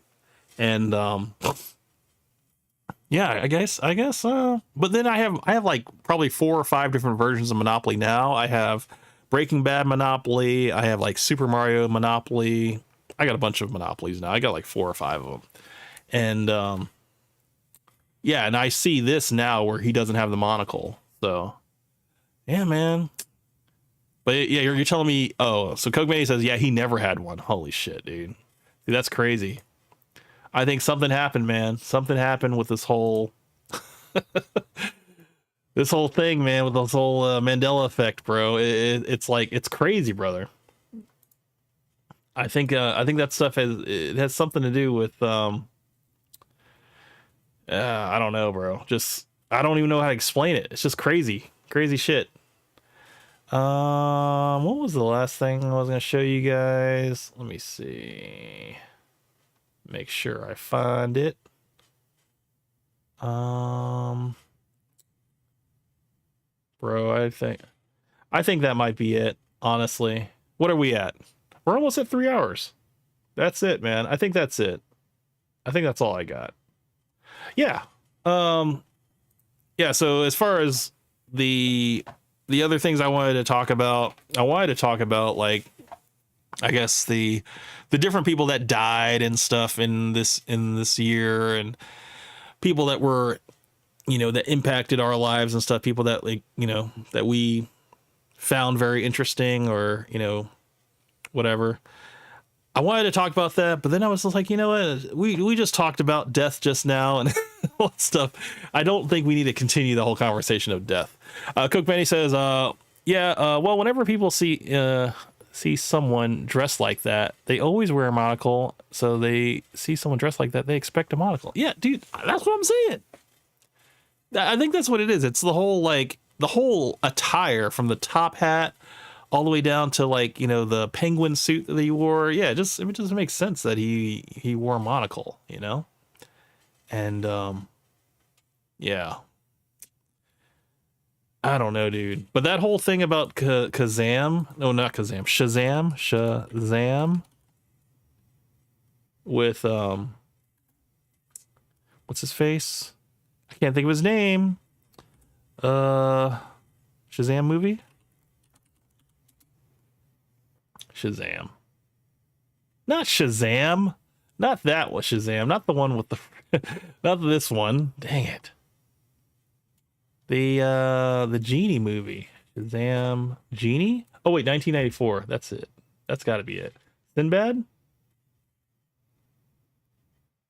Yes. Of course it's on Reddit. Dang it.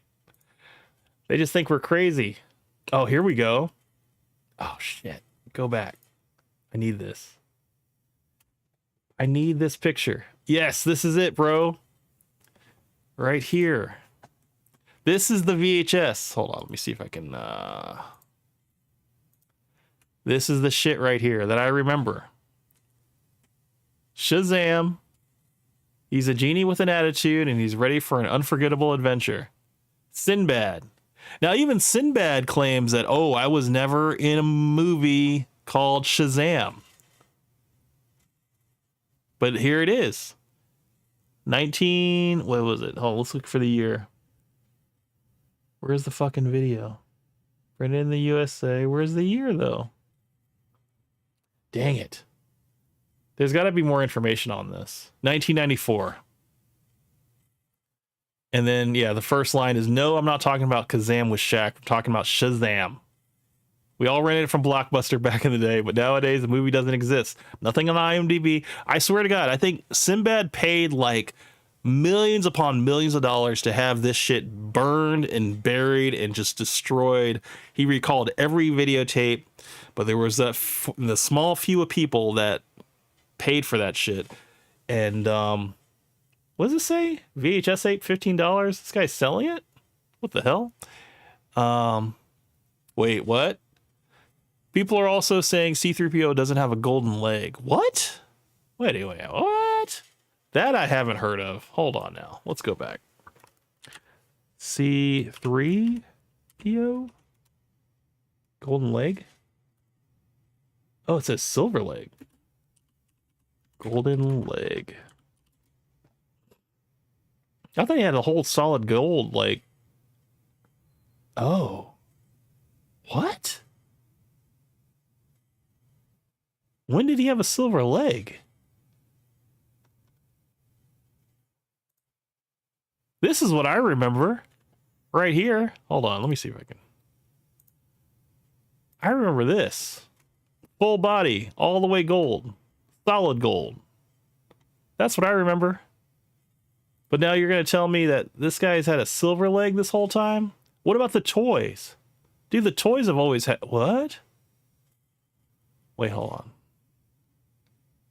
What the fuck? Since when? Silver leg figure. They even like a... Wait a minute. This is original? What? Hold on. I thought he was fully fucking gold. What the hell? Let's go back. What?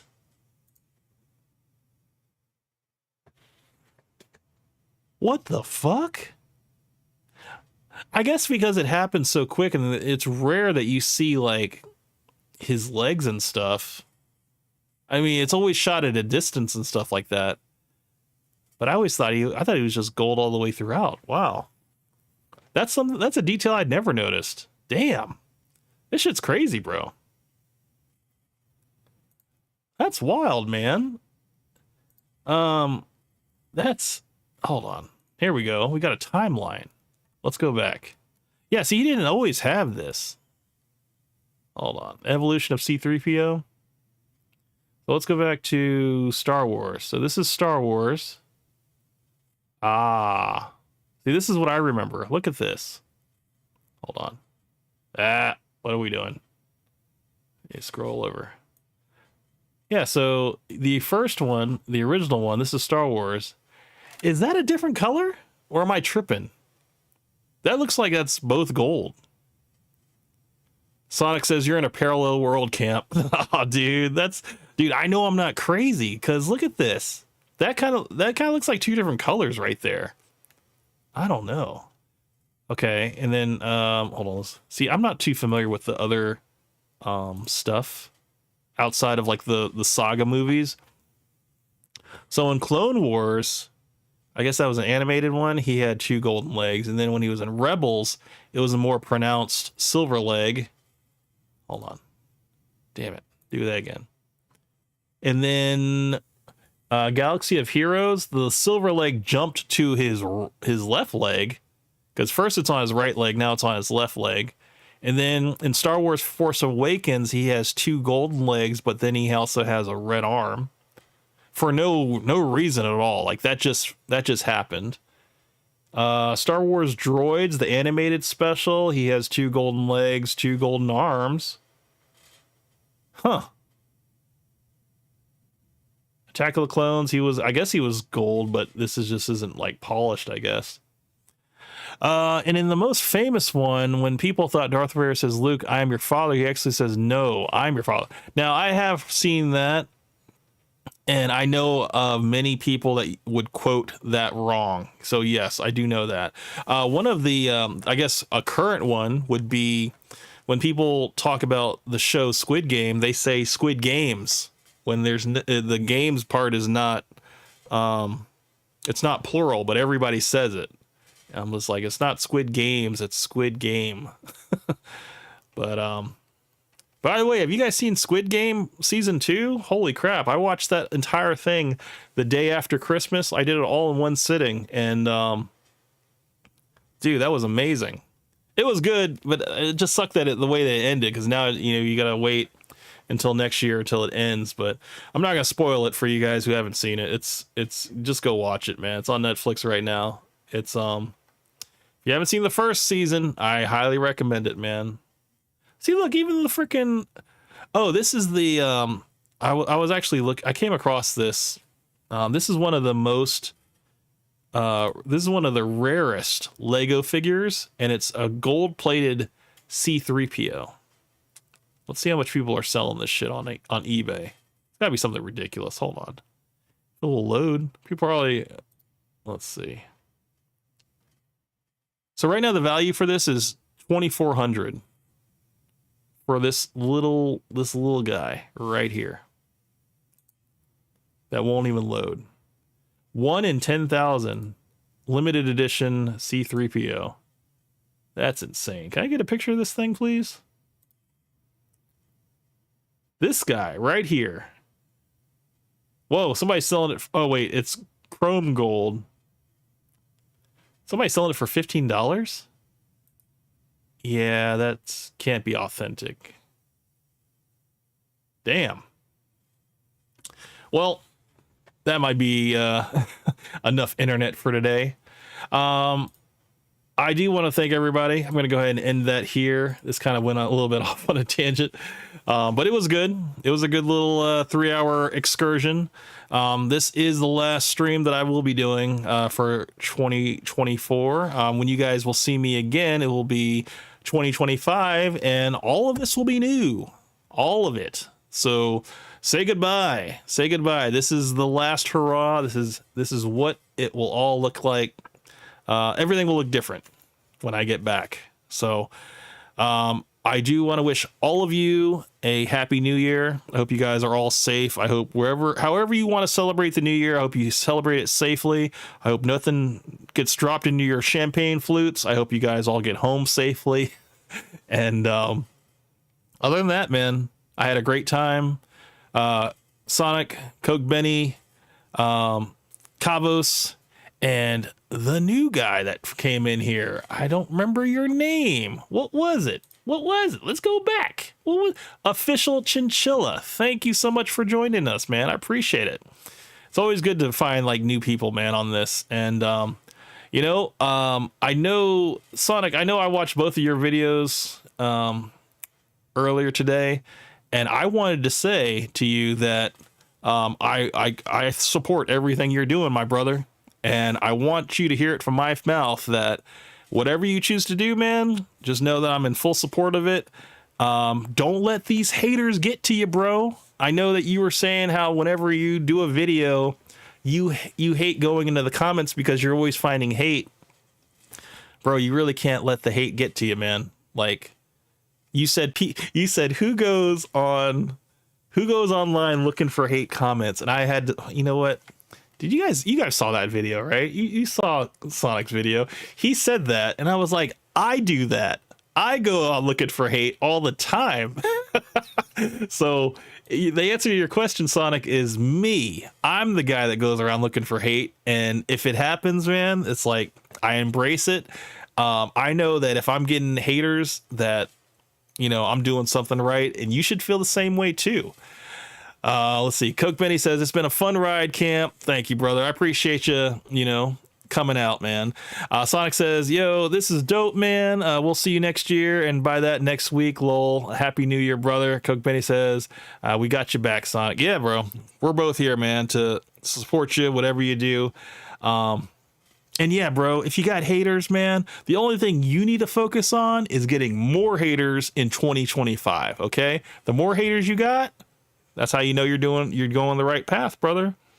But as far as me, I am going to be doing some more videos, and I'm going to be doing some tutorials on, more graphic design, because it just seems to be like that's kind of where this channel is kind of evolving to. It's still going to be gaming based in terms of my design and stuff, but I want to kind of continue on with, the weekly whatever goes on the internet. I think it's good to talk about, and I have a lot of fun doing it, and I think you guys offer a lot of insight that I learn a lot of stuff from you guys, so I appreciate you. But yeah, other than that, man, I want you guys to all be safe, and I'll see you guys in 2025, man. It's been fun. So you guys have a wonderful evening. Be safe. Take care of yourselves and your family, and I'll see you guys on the next one. This is Camp Hustle 1, out.